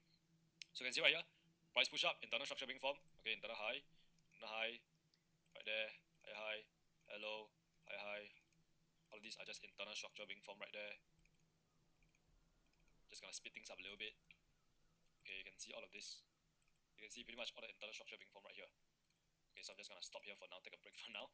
So based on this, right, you can see how the internal structure, it has to shift first before the swing structure starts shifting, right? The lower time frame structure has to shift first before the higher time frame structure starts shifting. So if I just point your attention to say like right here, at this turning point on the higher time frame structure, this is when the higher time frame structure, the 4-hour structure, shifted from bullish to bearish to facilitate the pullback, right? But you can see before the swing structure turned bearish, what happened was that the internal structure, the lower time frame structure, it has to turn bearish first. And how do we see that? We look for our fractal market shift, right? So based on this, you can see this is where we are able to get like somewhat of like a fractal market shift right here, right there. You see, you get a fractal market shift, and then it leads to the internal structure start pulling back, right? The lower time frame structure start pulling back, and then it caused the higher time frame structure to start to pull back as well, right? And based on this, I can just map this out as all of this will be my internal structure. So I just map this out right there to be accurate. So that's the internal lower high, and then later on right here, what happened next is that, zoom in a little bit, price went up there, right? Failed to break past yet, started pulling back first before eventually it broke above this lower time frame, lower high right there, and continue this bullish structure. And then later on, it then break past the swing high that we have right here, right? And then it give us the bullish back of structure, and that is when price continue to the upside. You can see how we had to get that fractal market shift right here first to tell us that there's a shift in structure, in the internal structure, right? The swing pullback is over. Right now, we're gonna turn back bullish. Okay, so that is basically what the multi-time frame structure allows us to do. It allows us to look at the internal structure and the swing structure. And if you just zoom out a bit, you will see that all this black line, it looks pretty much like the diagram that we have seen just now, where we say that a higher time frame run, it comprised of a lower time frame trend. So just to show you guys this example right now, right here. Okay, so this is when price break up to the upside, and then it started creating a swing high. And then after a bullish break of structure, what are we expecting price to do? We are expecting the swing structure to start pulling back. Now, before the swing structure start to pull back, guess what? The internal structure has to pull back first. This means that before the higher time frame, the 4-hour time frame structure starts to pull back, the lower time frame structure, the 1-hour structure, has to pull back first. Alright, so that is when I go down to the 1-hour time frame, and I can see, zoom in a little bit right here. Okay, you can see right here, price did like a internal pullback, right? Just a minor pullback. This is just a minor pullback compared to this swing pullback that we have right here.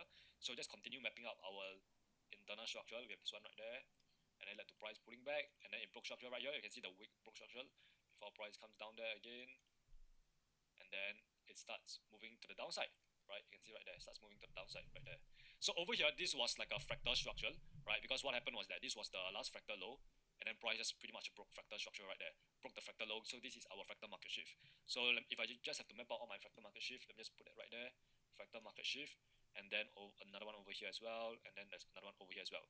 Remember, what was the purpose of fractal market shift? It confirmed to us that the internal pullback has started or ended. So right now, we got the first fractal market shift on the lower time frame structure, which tell us that right now, potentially, the swing pullback was started. But we cannot get a confirmation until price break our last swing low, right? I mean, last internal higher low. So if I look at this, where would be the last internal higher low? So if I really need to look at this, so what happened was that this is the last swing high, okay? This is a strong low because this low led to price breaking past this high. And then based on this, where's the internal structure being formed right here? Okay, so this is internal structure right there. Okay, internal structure right here. This is not really constituted as a break of structure because it's a candlestick wick break. The candlestick body did not close above this high, so no break whatsoever. So based on this, this would be right there. This would be the last internal higher low, right? So that is where I'll map out my last internal higher low, just right there. Okay, and you can see this fractal market shift, all it does is that it just tells us that the internal structure, the lower time frame structure, is going to start pulling back. And it did, right? The 1-hour time frame structure begins to pull back. And our expectation right now is that if we just go back in time a little bit, right? Just pretend all this haven't formed yet, so just come back to here. Right here, we cannot assume the fact that right now price has turned bearish yet, because price has not break past the internal higher low on the 1-hour time frame structure. So this means that if you look at the blue line that we have, right now price is just like this. It's just like this. If I just pull this out for you guys to see, and see, it's just like this. This is the last internal higher low, and we have not break that yet whatsoever. That means, if you are using logic, this fractal market shift just tells us that right now price is going to pull back to this somewhere near internal higher low, and we are expecting this internal higher low to hold if price is going to continue bullish. Alright, if it doesn't hold, then that could tell us that okay, we get our market shift right there. That is when we are able to know that price is going to start pulling back on the swing structure, on the 4-hour time frame structure. Right, so you can see how this 1-hour market shift right here, 1-hour time frame market shift, can signal to us that the 4-hour market shift is potentially going to happen soon. So that's really the purpose of this. And you can see price eventually come down there. We get a candlestick body close, below it, yeah, is this close? Okay, there we have a close, and that is where we can map out our market shift, right? So you can see internal structure, right? Lower time frame structure right now has officially turned bearish because we got the market shift where price break the internal structure on the 1 hour time frame. So based on this tells us that the 4-hour swing structure is going to start pulling back, right? It's going to start pulling back. So that is when we can expect price to pull back, and where is it going to pull back to? Most likely going to pull back to our swing low that we have right here. So if I look at this once again, why is this our swing low? Because this is the lowest point that led to price breaking past the last swing high. So this is our swing low. So I can map that out right there. Right. So my expectation right now is that this is the swing high, this is the swing low. Right. This is the 4-hour swing high, this is the 4-hour swing low. You know what? Let me just map it out for you guys to see. Okay, so I'll just put that line right there, and then put like a little text right there that says this is a 4-hour swing high, 4-hour swing low. Okay. And then we'll map the 4-hour swing high as well. So right now, if price was to remain bullish, right, price is gonna pull back to this 4-hour swing low that we have right here, right, anywhere around here. As long as it does not break past this swing low, that means we are still bullish, and we can expect price to go up to target this swing high that we have right here, right? I don't know why I put swing low right there. So that is the expectation, right? So right now, remember, in a bullish market structure, our expectation is that price is going to continue creating higher highs and higher lows. But let's see what happens next. Are we able to get that? Okay, before that, I'll just continue mapping out the blue color structure. Swing low right there. Okay, you can see right now, this is the 1-hour time frame structure, right? Internal structure, you can see price is potentially did a pullback right there. Okay, internal pullback. Oops, I want blue color, please. Okay, it just did a pullback right there, right? So remember, if we want this swing pullback to be over, what must we have? We must have a market shift to the upside, right? We must have a market shift that tells us that this swing pullback is over, right? That means price must go up there and break past the last higher low that we have right there. And if it does that, I mean last lower high, if it does that, then that tells us that this swing pullback is over, and right now we can expect price to go all the way up here to our wick high that we have drawn right there. But do we get there? You can see price that's consolidating. Okay, cool. Based on this, okay, I'm still finding out where is my last internal structure. Okay, let's map this up properly. This one right here, and then this one, price pull back on the 1-hour time frame. Once again, pull back and then go back down again. Pull back a little bit before price go all the way down here again, and then starts pulling back here again. And then based on this is not really a break of structure. You can see this is the tricky part, guys. Right here, can we map this up as our swing, our last internal lower high? Not really, because right here we didn't get a valid break of structure. It's just when the candlestick wick break and there's no candlestick body close below this low. That is why this is not a valid high. So based on this, our last high will be right here. Right, this will be our last high, our last internal lower high. And if as long as price doesn't break past this, we are still bearish and we're still in a pullback phase. So you can see price continue to go down a little bit, max a little bit. Okay, still no candlestick body close whatsoever. And then eventually it break to the downside. Alright, you can see price actually end up respecting this last lower high, and then it went down to the downside. And it actually broke past our 4-hour swing low. Now what does this tell us? This tells us that price has officially turned bearish. Alright, price has officially turned bearish because this is a market shift where price was able to break past the last strong low that we have on this bullish market structure on the 4-hour time frame. So right now, the 1-hour time frame structure, it turned bearish first before the 4-hour time frame structure turned bearish. So based on this alone, right, I'm just going to continue mapping out the structure for you guys to see. Right, so this is price creating a little bit of noise right there. Right, and then this is where price is struggling to create a new lower high right there. It's consolidate a little bit, choppy price action as usual, and eventually price comes down and break the last wick low that we have right there. Right, this is our bearish internal break of structure, and that is when you can see this will be our new lower high, and you can see price just play price forward. Right, price starts doing pulling back and all that stuff, all that good stuff. Yeah. And you can see based on this, right, if I were to map out my swing structure, my swing high will still be right here, right, because price has not made like a significant pullback. Actually, yeah, this seemed like a pretty significant pullback, but it's not significant enough to be considered as a swing structure pullback, right? Well, what we want is like something like this, swing structure pullback. Okay, cool. Yeah, I can see this would be a significant swing pullback. You can see significant swing pullback right there. This is where we could move our high, swing high to right here, and just continue to observe what price is doing right here. Let me just continue map out the internal lower time frame structure for you guys to see. Right, lower time frame structure. Okay, you can see right here price chop a little bit around here. Just gonna skip it a little bit there. right there before price goes down and potentially break past the last internal low right there. Yep, there we have it. And you can see internal structure, right? What happened? If we look at a swing structure, right? If we go back out to the 4 hour time frame, you will see all you see is just like one huge impulsive move like this, right? Maybe like just one huge impulsive move like this, and then just like this, and then just go down. But if you go down to the 1 hour time frame, that is when you are able to see that lower high, lower low, lower high, lower low being formed, that consolidation, that choppy price action.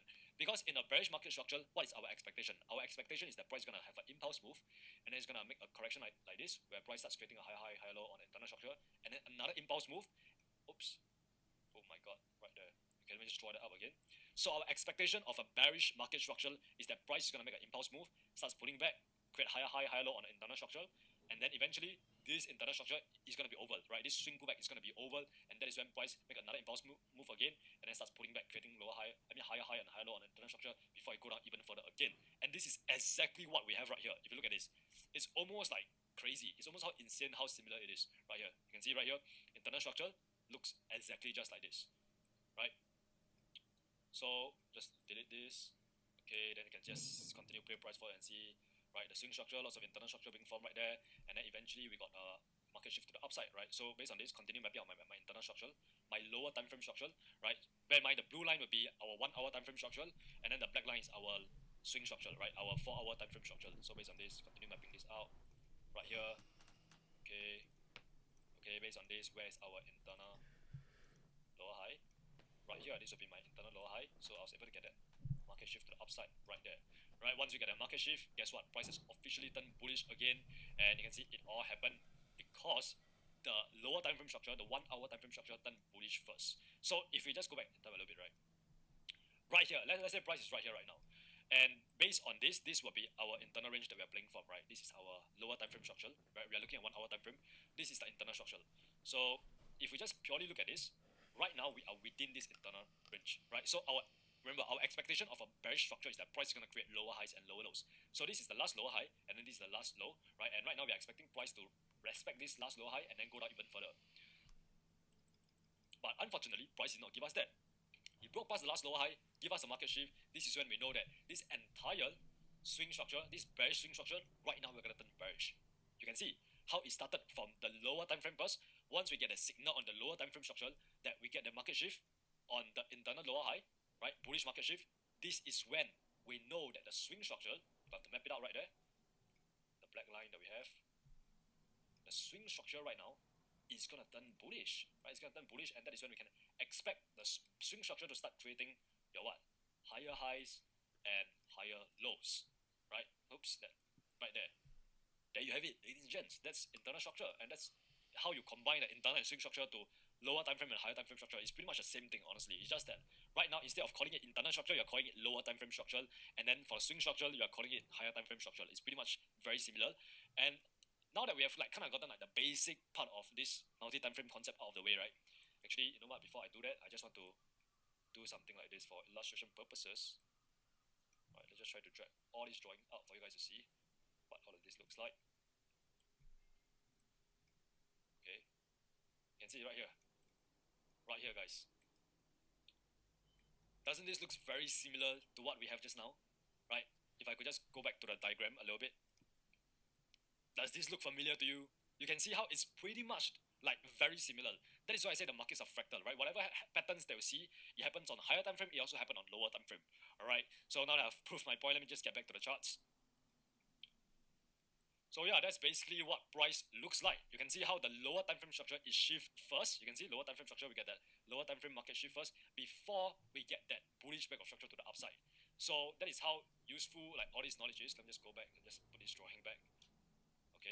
Okay, so now that we really get the basics of multi-time frame concepts of the way, let's start to utilize the 15-minute time frame. Alright, let's say right now today, you want to look at a 15-minute time frame as well. So based on this 1 hour move that we have right here, right, this 1 hour move right here, this leg itself, remember this higher time frame run, it's a lower time frame trend. So if I just drag this out like this, right, within this 1 hour push right here, on the 15-minute time frame or even the 5-minute time frame, price could potentially be doing this, right, creating lower high, lower low, lower high. Even though right now it looks like a straight push like this. In fact, let me just prove it to you. You can see right there, right? Right now we are on a 15-minute time frame, and bear in mind the blue line is still the 1 hour structure. And what do we have right here? Okay, this is where we start seeing price. Let's use another color. Let's use red color. Price pull back, go down even further, pull back, and then go down even further, and then pull back, and then go down. You can see this was the 1 hour structure, and then this right here is my 15-minute structure. You can see a higher time frame run is a lower time frame trend, guys. So yeah, just wanted to prove my point right here. So if I have to map out my 15-minute structure, continue mapping up, you can see this will be the last 15-minute high before price break down here. So based on this, this is my 15-minute high, this is my 15-minute lower high, and look at what price did next. Price went up there, pull back first, and then went up there and break past my 15-minute lower high. When this happens, what does this give us? This gives us our market shift. This is the first sign that tells us that this bearish move, right? Right now, if you look at the zoom out a little bit, right? If you're always confused, always just zoom out. Zoom out. When in doubt, just zoom out. So zoom out a little bit, go up, maybe go up the higher time frame structure again. What we have right now, the higher time frame structure, the 4-hour structure is bearish. So that means if we get a bullish market shift on the 15-minute time frame, this signals to us that the swing pullback is going to start to happen, right? So based on this, see price has just did a very impulsive move down. All right, cool. Then that is when we can expect a swing pullback to happen, right? Because price has just created a bearish break of structure right there. Okay, just focus on the black line right now. I know it's a little bit messy. Focus on the black line. You can see that this is the last lower high, lower high, lower low, lower high, and right now price has went down there and break past our last low that we have right there. So after this bearish break of structure, we are expecting price to start pulling back. Now, how do we know when is it gonna pull back? We go down to the lower time frame and we get that market shift on the internal structure that tell us that, okay, right now this massive sell off right now is gonna end, and right now we're gonna pull back. So if I go down to the 15-minute time frame, right, so you can see it right here, this is when price had like the impulse leg move, right? And then if we look at the internal structure, right, the 15-minute time frame structure, price did this, right? Lower high, low, low, lower high, low, low. So based on this, where's the most recent lower high? It'll be this one right here. So what happened right here was that price created another lower high, and it led to another internal break of structure, and then it reversed, right? It failed to continue creating that lower high and lower low like this. It reversed, it tried to create a lower high right here, but it failed, right? It created a higher low, and then led to price breaking above the last lower high. And when this happens, this is our market shift, right? This internal structure right now has turned bullish. And this is the first sign that tells us that the swing pullback could potentially happen, right? The first sign that tells us that. No, in fact, this is the sign that already tells us that the swing pullback has started to happen, because this is not a fractal market shift. This is a market shift itself. A fractal market shift would probably happen.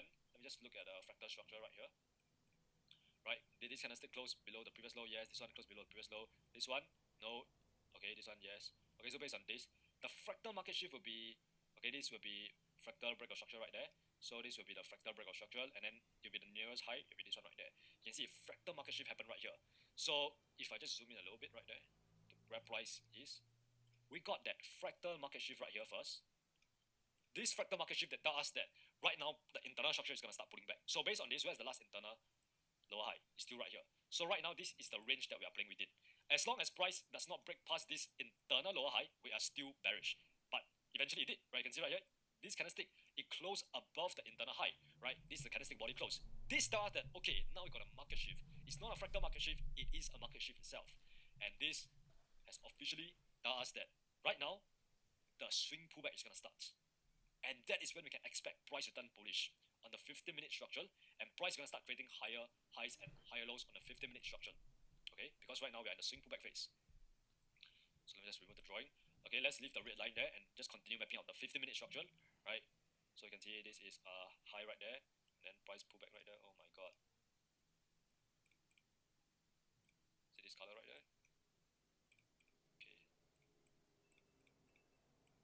Okay, there we go. Okay, you can see. Okay, then price push to the upside right there, and then starts pulling back. Okay, you can see price creating higher highs and higher lows right here, right? And then you can see this one, we got another like price actually end up based on this. Yeah, this is the last internal higher low, and then you can see we got like a market shift to the downside right there. You can see right now price has broken past the internal higher low, and then just end up consolidating around here first. Consolidating, I'm not going to map that out because that's going to take forever to map out, and then eventually price break to the upside again, right? You can see right here. Okay, you know what, just map it out. Okay, this is the last lower high. Okay, so you can see price just pretty much just consolidated around here, right? Not really going anywhere right here. and then eventually break up to the upside, right? It broke past the last internal lower high, and right now we got another bullish market shift, and right now price has turned bullish. You can see it happened on the 50-minute time frame structure first, right here. This is the exact point of time where we got that market shift to the upside, right? So before the swing structure turned bullish, before price actually break past the last lower swing high that we have right here, price turned bullish on the 15-minute time frame first, right? And then what happened next? If I look at the blue line, okay, now let's focus on the blue line, all right? So where is the last internal lower high on the blue line? So the last lower high on the 1 hour structure will be this one right here, right? It will be this one right here. This is our market shift to the upside. So you can see right here, this is when price break the last lower high on the internal, on the 1 hour time frame structure. Okay, right there. Oh wait, no, not this one right here. If I look at the 1 hour time frame structure, it will be this one right here, because this is the highest point that led to price break structure. So you can see right there. This is when the 1 hour time frame turned bullish.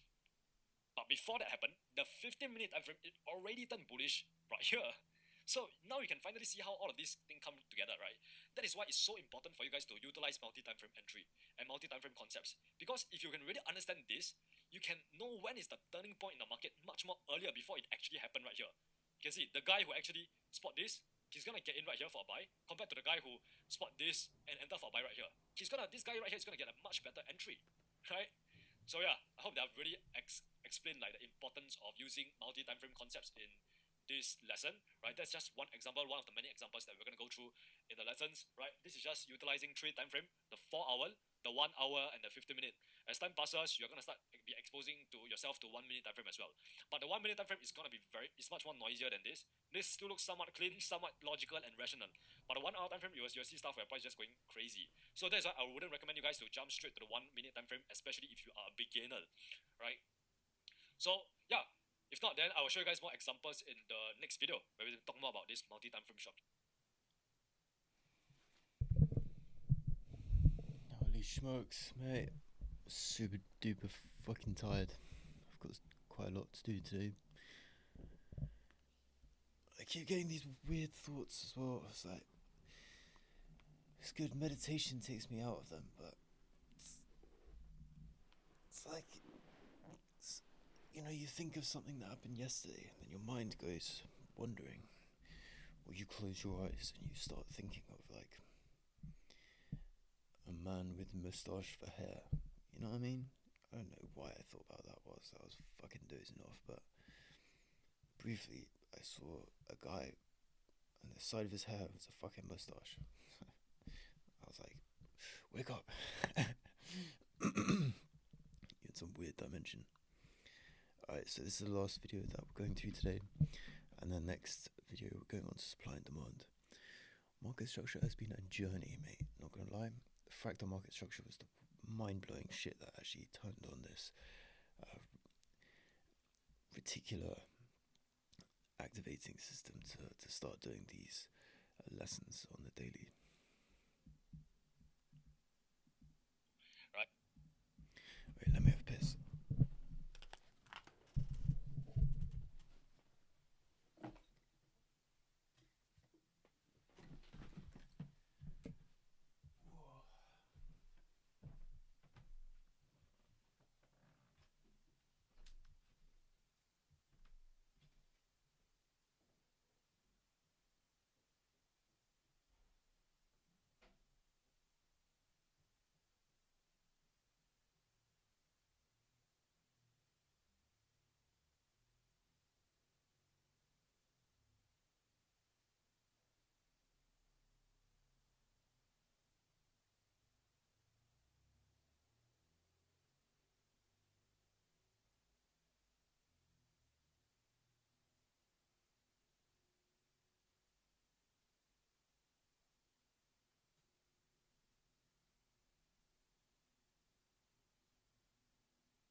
recently got a hanging bar, like a pull-up bar, and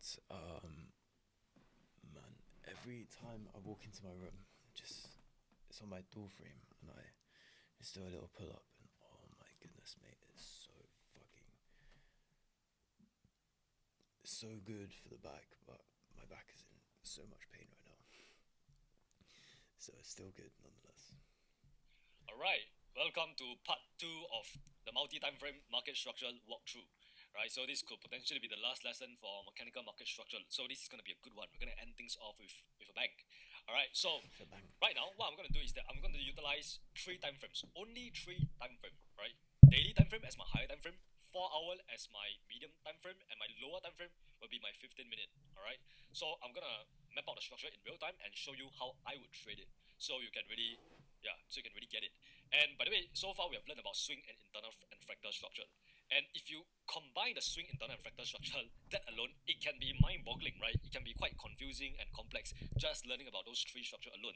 And then now, Brett, you're trying to tell me that we have to utilize another 3 time frame, right? And that's another different concept, right? Don't worry, take it one step at a time. Whenever you feel overwhelmed and you feel lost, confused, just breathe in, take a deep breath, and I want you to take one step at a time, right? So if you have not mastered swing and internal and fractal structure yet, go and do that first, and then come back to the multi-time frame structure lessons. And then once you have mastered those 3, how do you apply those 3 type of structure into our 3 time frame, right? Like which time frame do you use which structure? Now the thing is, you can utilize all 3 type of structure on a single time frame. Example, right now we are at the daily time frame. During this daily time frame, I'm able to identify, okay, where is my swing structure, right? It'll be this swing right here, swing structure, swing high, swing low. And then within this swing high and swing low, there is further on your internal structure, right? Your higher, lower high, lower low, lower high, lower low, lower high, lower low. And then there is also your fractal structure. If we look at the candlesticks, what happens is that, okay, there's a fractal market shift right here, right? You can see, you can find all 3 types of structure on a single time frame alone. So by having 3 time frames, you are able to get like that multi-dimensional approach where you are able to attack the markets from different perspective and different dimensions. So right now, if you don't really know how to apply all 3 time frame onto the 3 type of different structure, please just go and focus on swing structure. That means on the daily time frame, go and mark up your swing structure on the daily time frame, mark up your swing structure on the medium time frame, and also the lower time frame. Alright? Alright, if not, I'm just gonna show you how it's done. And for me, I'm just gonna utilize all 3 type of structure to give you like that 3D dimensional understanding of market structure as a whole. Like I said, this is extremely important. Alright, so based on this, over here, you can see price has obviously been bearish, right? It has been going down for so long. So if you go down to the 4-hour time frame, this is when we are able to really map out the structure, right? Our swing structure. And you can see price has been creating your lower high, lower low, lower high, lower low, lower high, lower low, lower high, lower low. So just to make it even more obvious, I can map out some swing structure for you guys to see. Alright, so this is your bearish break of structure. Because I want to focus on what price is doing right here, so I'm going to pay more attention to right here. So I'm just going to briefly go through what has happened in the past. Because you need to know the past, you need to know the history before you can know the present, right? So that is when you can, okay, map that bearish break of structure, alright, and then left to price pushing all the way down here, okay, bearish break of structure, and then this was the new swing low, right? So this is the new swing low, and then this was the last swing high, and you can see price break past that swing high right there. So this was our market shift. So from then onwards, we have pretty much turned bullish. So that is when I know that, alright, right now, just looking at the higher time frame, the 4-hour time frame trend, right now we are bullish, okay? And then if I look at the daily time frame right now, you can see the daily time frame, we have turned bullish on the 4-hour time frame, and right now the daily time frame is going to turn bullish as well. How do we know that? Because if you go down to the 4-hour time frame, we can see that price is creating your higher highs and higher lows. It's giving a bullish break of structure, right?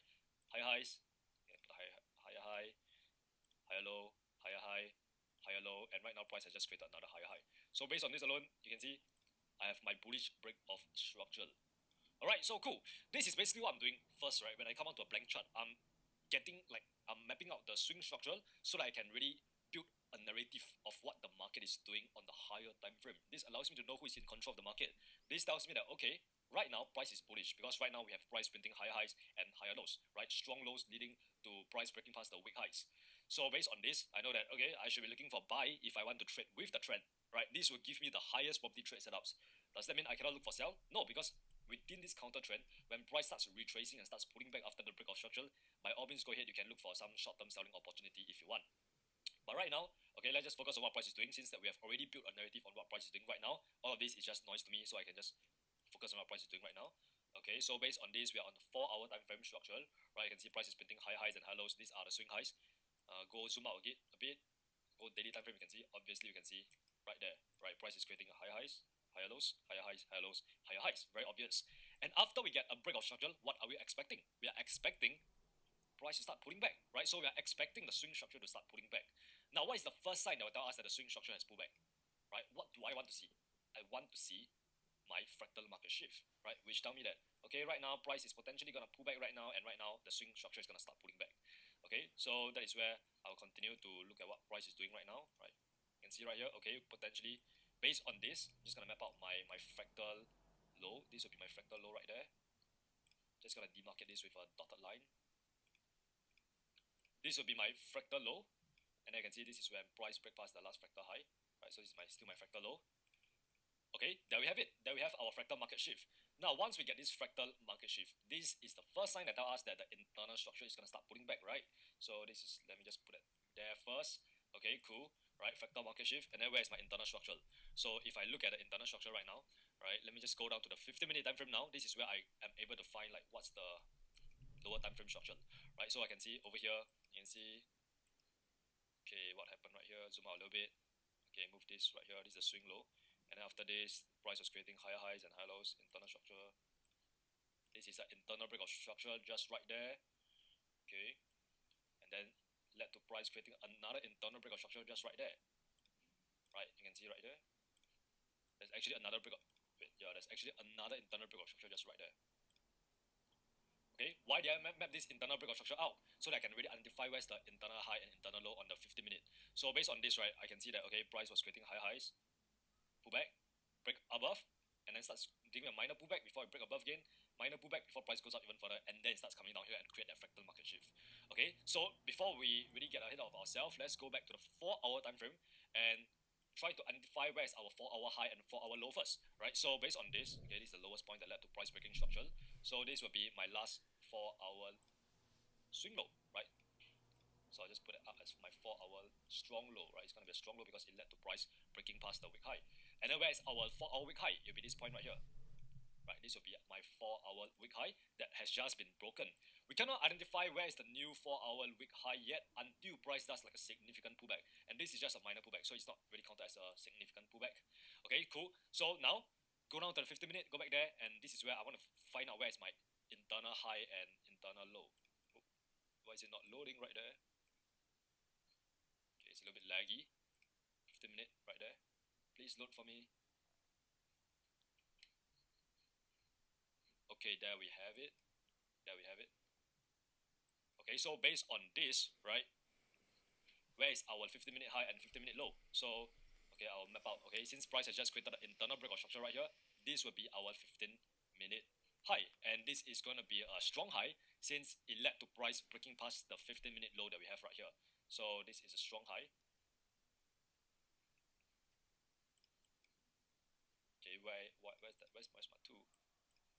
Okay, this is the strong high right there. Okay, what is going on? Let me just put it in myself. 15-minute strong high.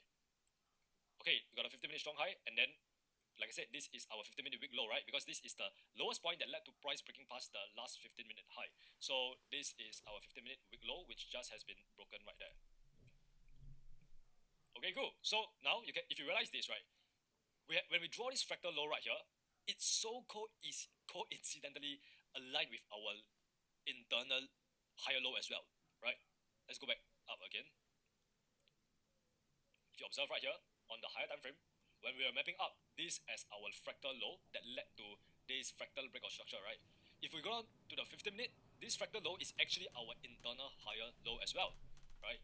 Since this is our internal higher low as well, that means this is not just a fractal market shift. It's actually a market shift, right? Where price has officially turned bearish to do what? What is it turning bearish for? Is to facilitate that swing pullback. Because if you go up to the higher time frame, if we zoom out a little bit, right? Remember, the higher time frame was bullish, and right now price has turned bearish for a short amount of time to facilitate that pullback. Okay, so let's zoom out once again. And based on this, okay, right now since price has do like this internal pullback, and right now this is price going to a swing pullback since he has created a market shift, right? So that is when I will actually mark my 4-hour wick high right there. And if you see the 15-minute strong high, it aligns with our 4-hour wick high, right? So it's the same, right? Like I said, this type of thing do happen. Sometimes the 4-hour high is the 15-minute high as well, and in this case, sometimes the fractal low is also the internal low. So yeah, so just map this up both together then. Okay, so this is a 4-hour wick high, and it's actually our 15-minute strong high because the 15-minute is bearish, and this strong high actually led to price breaking past the 15-minute low. So it's considered as strong on the 15-minute, but on the 4-hour, it is still considered as weak because it has not broken past our strong high, a strong low that we have below here. So right now, what is our expectation? Since we got a market shift right here on the internal 15-minute structure, this tells us that price is going to turn bearish to facilitate the pullback. So if I look at this, let me just pull up my premium discount, drag it from the swing low that we have right here all the way up to my swing high right here, and let me just further refine this low a little bit right there. Okay, my OCD is kicking in. Okay, right there, you can see right now what I'm expecting is for price to pull back, right? It's going to turn bearish for a short amount of time to facilitate that pullback.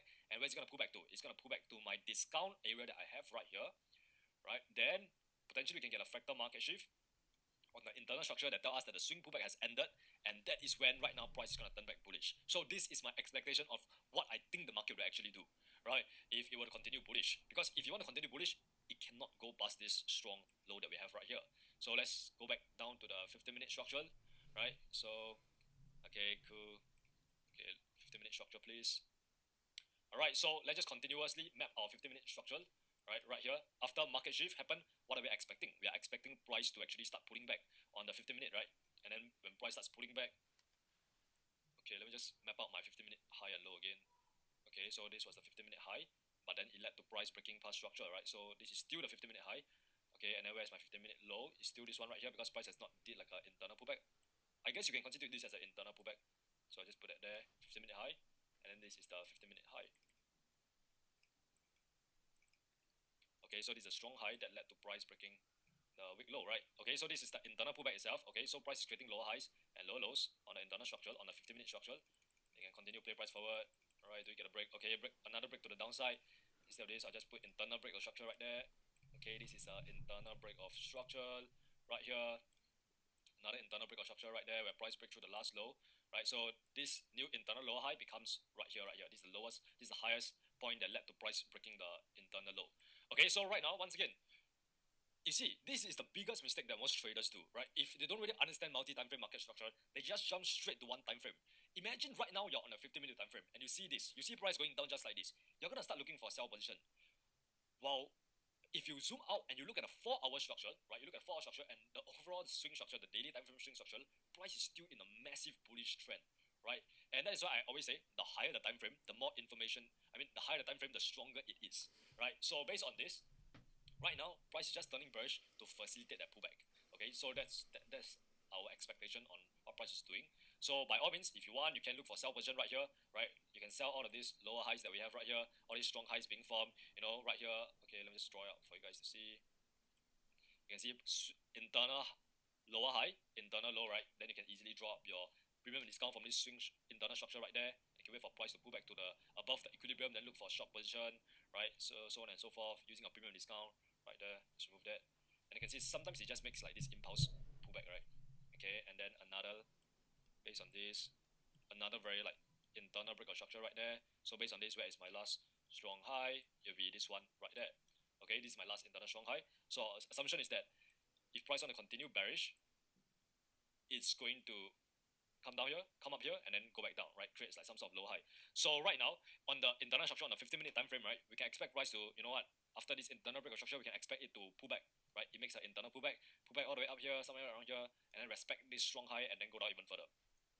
Okay, so let's see that. Yep, you can see price pull back a little bit and then go down even further. Once again, it just broke past the last internal low, so continuously you can move your strong high from there to right there already. Okay, cool. Okay, you can see price starting to pull back again. You can see it's getting very close to our equilibrium level that we have on our 4-hour structure, right? This is the premium discount that you have drawn on a 4-hour structure. So you can see right here. Okay, price consolidating a little bit around here. Okay, it broke past the strong high, right? Yeah, if you look at this was the last internal high, and this is the last internal low, and price has officially broke past a strong high.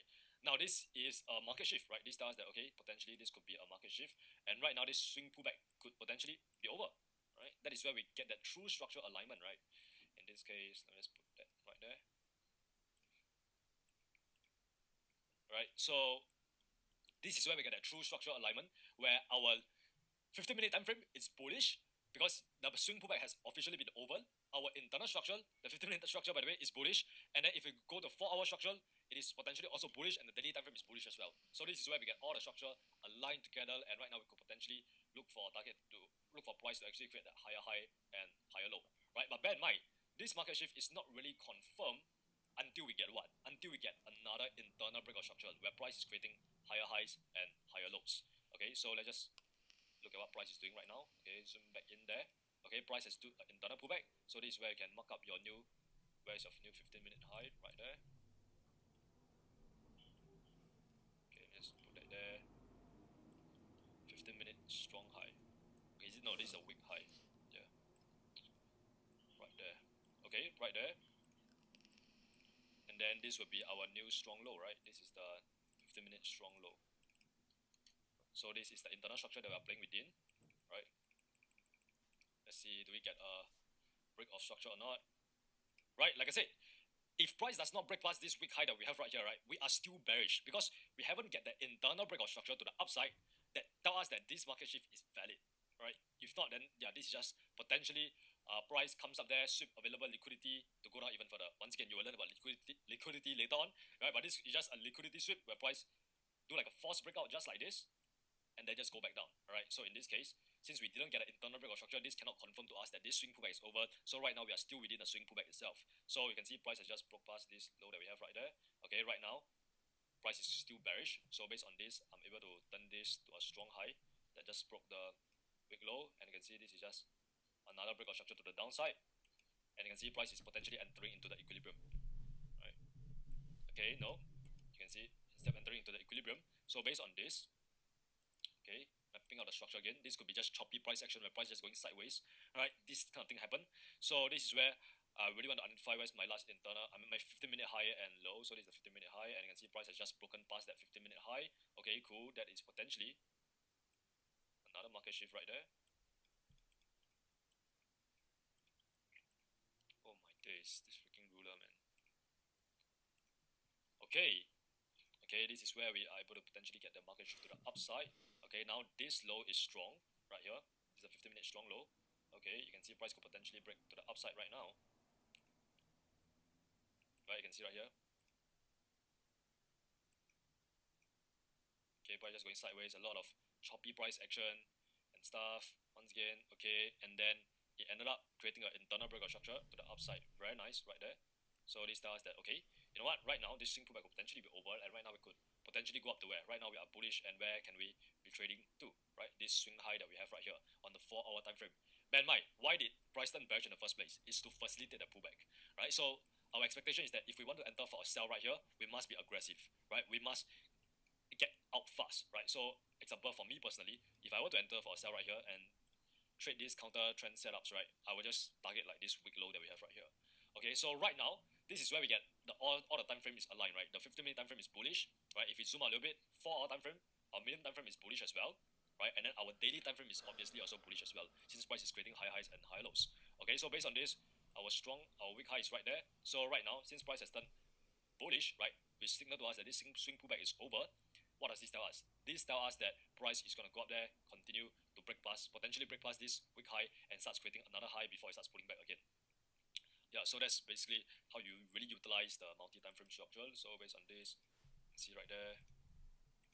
Okay, you can see price is still like, yeah, you can see this is still the strong low, no change whatsoever, because there was not a candlestick that closed below this low. So based on this, right, this could still be potentially considered as a higher low until price break this low that we have right here. Then we can potentially move down. Okay, you can see it is still higher low. Price is just choppy right now, and eventually it broke, right? Eventually it broke. You can see right here. Based on this, why wasn't this a market shift? Because if you look at this, right, this was our last strong low on the 15-minute structure, and what happened is that the candlestick, it break with its wick. You can see it break with its wick. It did not have a candlestick body close below it. That means right now, right before this all this noise happens, this is still the internal high. No, wait, this is still the internal. Yeah, this is still the internal high, and this is still the internal low. So price can come down here, do whatever you want here, as long as it does not break this low right here on the 15-minute time frame, it is still bullish, right? And this still tells us that okay, right now price could potentially go up there and break past this internal high anytime now, and eventually it did. So give us our internal break of structure right there, and right now this is where price turned bullish, and yeah, you can see price pretty much completely demolish, annihilate the 4-hour wick swing high, right? With such bullish momentum. Yeah, that's basically how you do it, right? So if you look at this, let me just remove that, and now let's just map out the new structure. Okay, such a huge impulse move. I want to move this right there. Let's move this. Okay, you know what? Let me just get rid of all of this. Okay, so based on this, my strong low is no longer there because price has officially just break past my 4-hour wick high, right? So that is when I can move my bullish break of structure to right there. And then based on this, where is gonna be my strong low, my new strong low? Like I said, when in doubt, just do like a box like this, and then drag it all the way down to the lowest point. So if you see the lowest point, is this one right there, right? 100% mechanical market structure. So it'll be this one right there, just right there. So this is our strong low, and we cannot get our strong high yet until price does like a significant pullback. And what's the first sign that price is gonna do a significant pullback? The fractal market shift. That's what we need. All right, that's exactly what we need. So based on this, yeah, so let's just continue to see what price does on the 4-hour time frame, right? Do we get that fractal pullback? So you can see right there. Okay, nice. We potentially got a fractal pullback right there.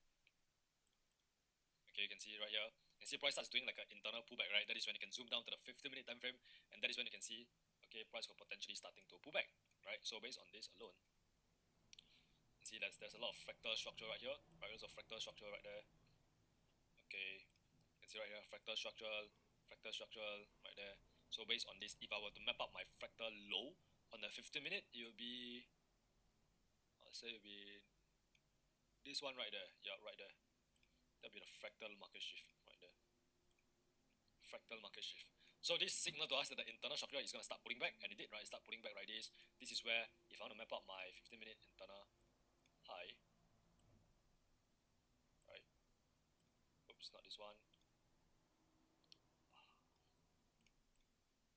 Okay, my 15-minute strong high. You know what? Let me just save that there before this thing disappear on me again. And then let's save a weak one right there.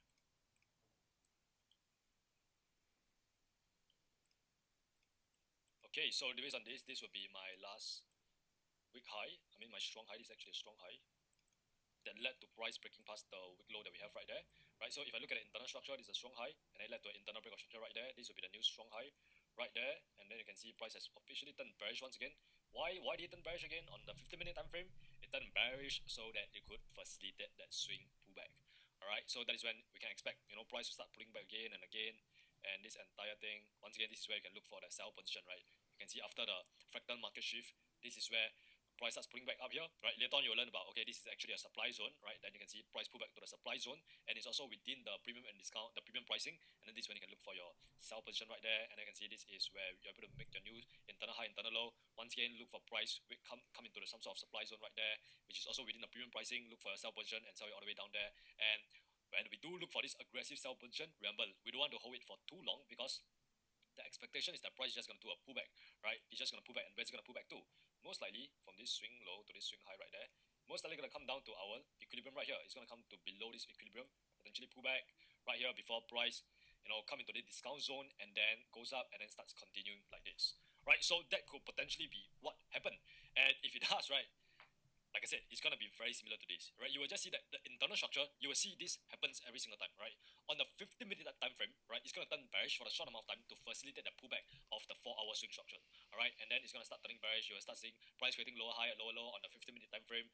And then once we get that fractal market shift and then market shift right there on the 15-minute time frame, this is where, you know, we get that structural alignment. And right now, this is where you can look for buy position right here, right? And then you can wait for price create higher highs and higher lows, and this is where you can see that the internal structure, the 15-minute structure has turned bullish, and right now the 15-minute structure is aligned with our 4-hour structural and daily structural, which is all bullish. So that's when all the time frame are bullish, and that is when you are able to get the highest probability trade setups. So example, if you enter for buy right here, right here, right here, this will be high probability trade setups, all right? And then that is when you can target this weak high that we have right there. All right, that is pretty much your multi-time frame market structure, right? I will actually want to show you this example, but it'll be pretty much very similar to this, and it's just how the market works, right? The market just repeats itself over and over again. So yeah, when it comes to multi-time frame market structure, like I said, if it gets overwhelming and confusing and you get lost whatsoever, take a deep breath and then focus on swing structure, internal structure, and fractal structure first before you come back to multi-time frame structure. And then when you do go to multi-time frame structure, go and focus on mapping out your swing structure on these three types of time frame first. Then you try to map out swing, internal, and fractal structure on these three time frame and think about how you can utilize it. By really having this in your arsenal, this is the most powerful weapon you can possibly have. Right? This really allows you to attack the market like freaking Doctor Strange. Alright. So yeah, that is for mechanical market structure. This course was a pain in the ass to make. It took me so much energy and time and effort. So I really hope that you guys have enjoyed and you guys have learned it. Right? So the next part, we're gonna learn more about zones, right? Your supply and demand zones and all that good stuff. Now I really want to drill this point home on the importance of practice, right? When it comes to mapping out this mechanical market structure, this multi-time frame structure, all of this stuff right here, right? As time passes, you will eventually get good, right? All of this stuff become muscle memory. You see how I just map out all of this stuff very easily, right? That is because I've just been trading for so long, right? And I've seen these patterns like over and over again for the past 5 years of my entire trading journey.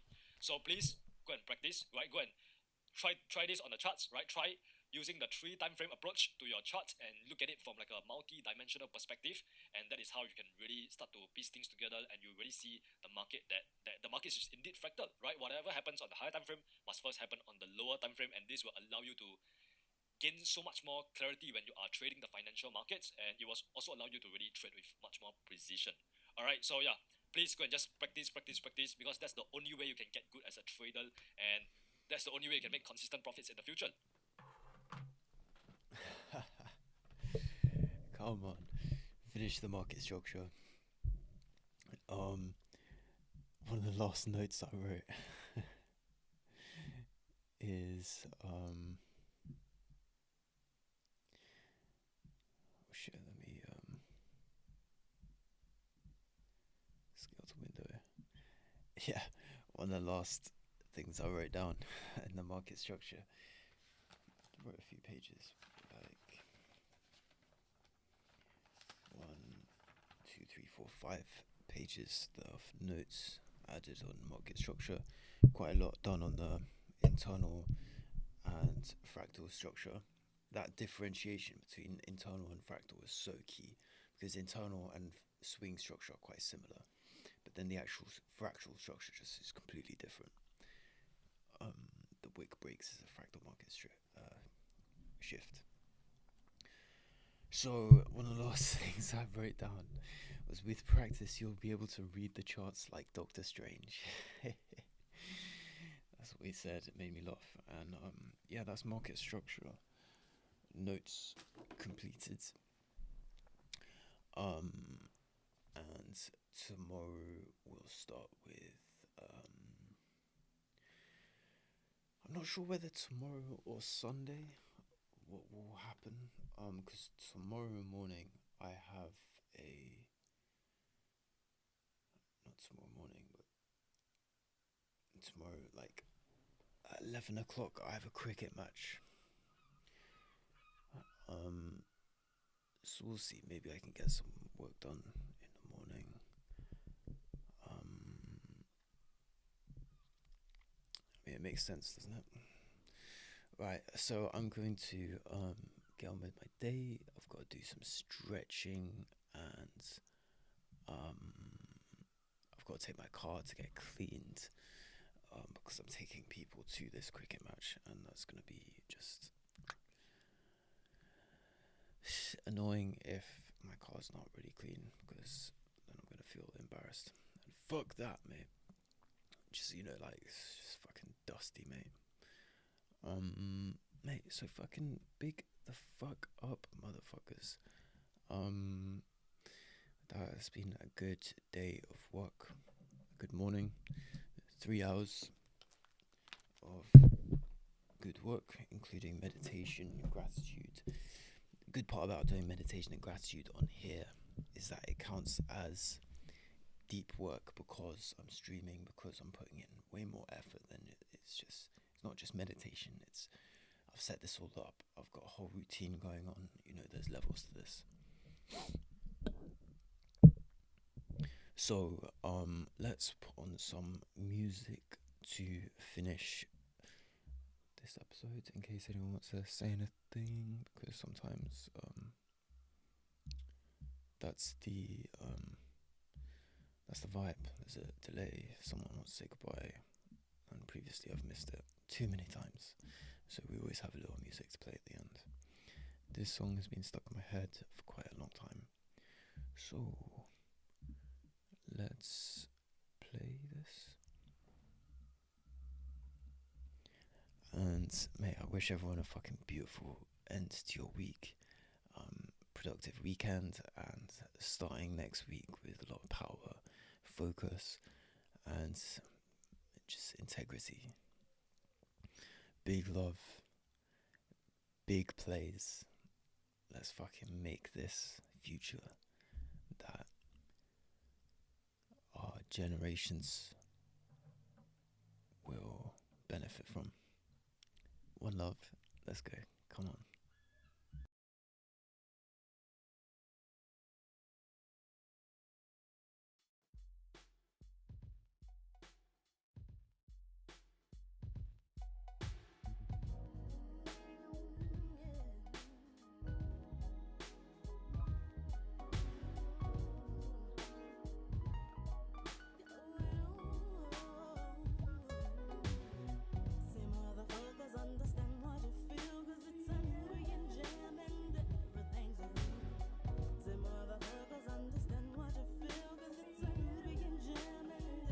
Time to blow up the spot. Any venue, we send you through the roof. All the jams we done been through is proof.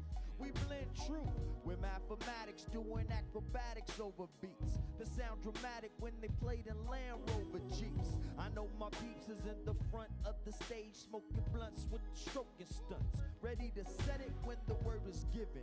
I know you heard how we was living, never taking no shit, just staying clever and making the hits. Shaking the tits of the honeys when they jump, making monies when we bump. Cause slumps is for chumps and we pumps. Worldwide girls slide backstage, looking for a free ride, legs divide at a young age. Lord Jamal is like Jesus, speaking in parables. And to devils it's unbearable to see this, but they ain't got no choice, no escaping the penetration of the voice. Some motherfuckers understand what you feel, cause it's a Nubian jam and everything's real. Some motherfuckers understand what you feel, cause it's a Nubian jam and everything's real. Some motherfuckers understand what you feel, cause it's a Nubian jam and everything's real.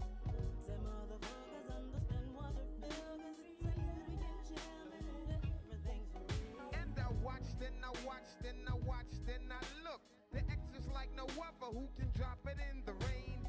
I'm not that hot, so give me back my lighter. Stage right in the party at night. I'm in the shadows, thinking about returning to the spotlight. The X is top flight, ESPN highlight. From throughout the rhythm, I give them what I give them. Oil slickness on that ass like you win. I know what I'm doing, leave your whole town ruined. Brand Nubian, the name alone stands. Overseas fans be shouting different accents. So hence the Black Prince from 2-0. Soft spoken, but my words comprehended by the herds. Going back to the days past the old gun phase. All stay in the maze, all get caught with the rays. Cause the X is like the master of the phrase. Some motherfuckers understand what you feel, cause it's a Nubian jam and everything's real. Some motherfuckers understand what you feel, cause it's a Nubian jam and everything's real. I want the mic in the clutch, cause it's too cold to hold and too hot to touch. I'm like the thoroughbred searching for cheese. You can't cut off the head of a fatal disease. MCs freeze at 32 degrees below. Justice served. Now I just bust this herb in the head with another jam said by the brother man. Letters for the other man. Understand? Some motherfuckers understand what you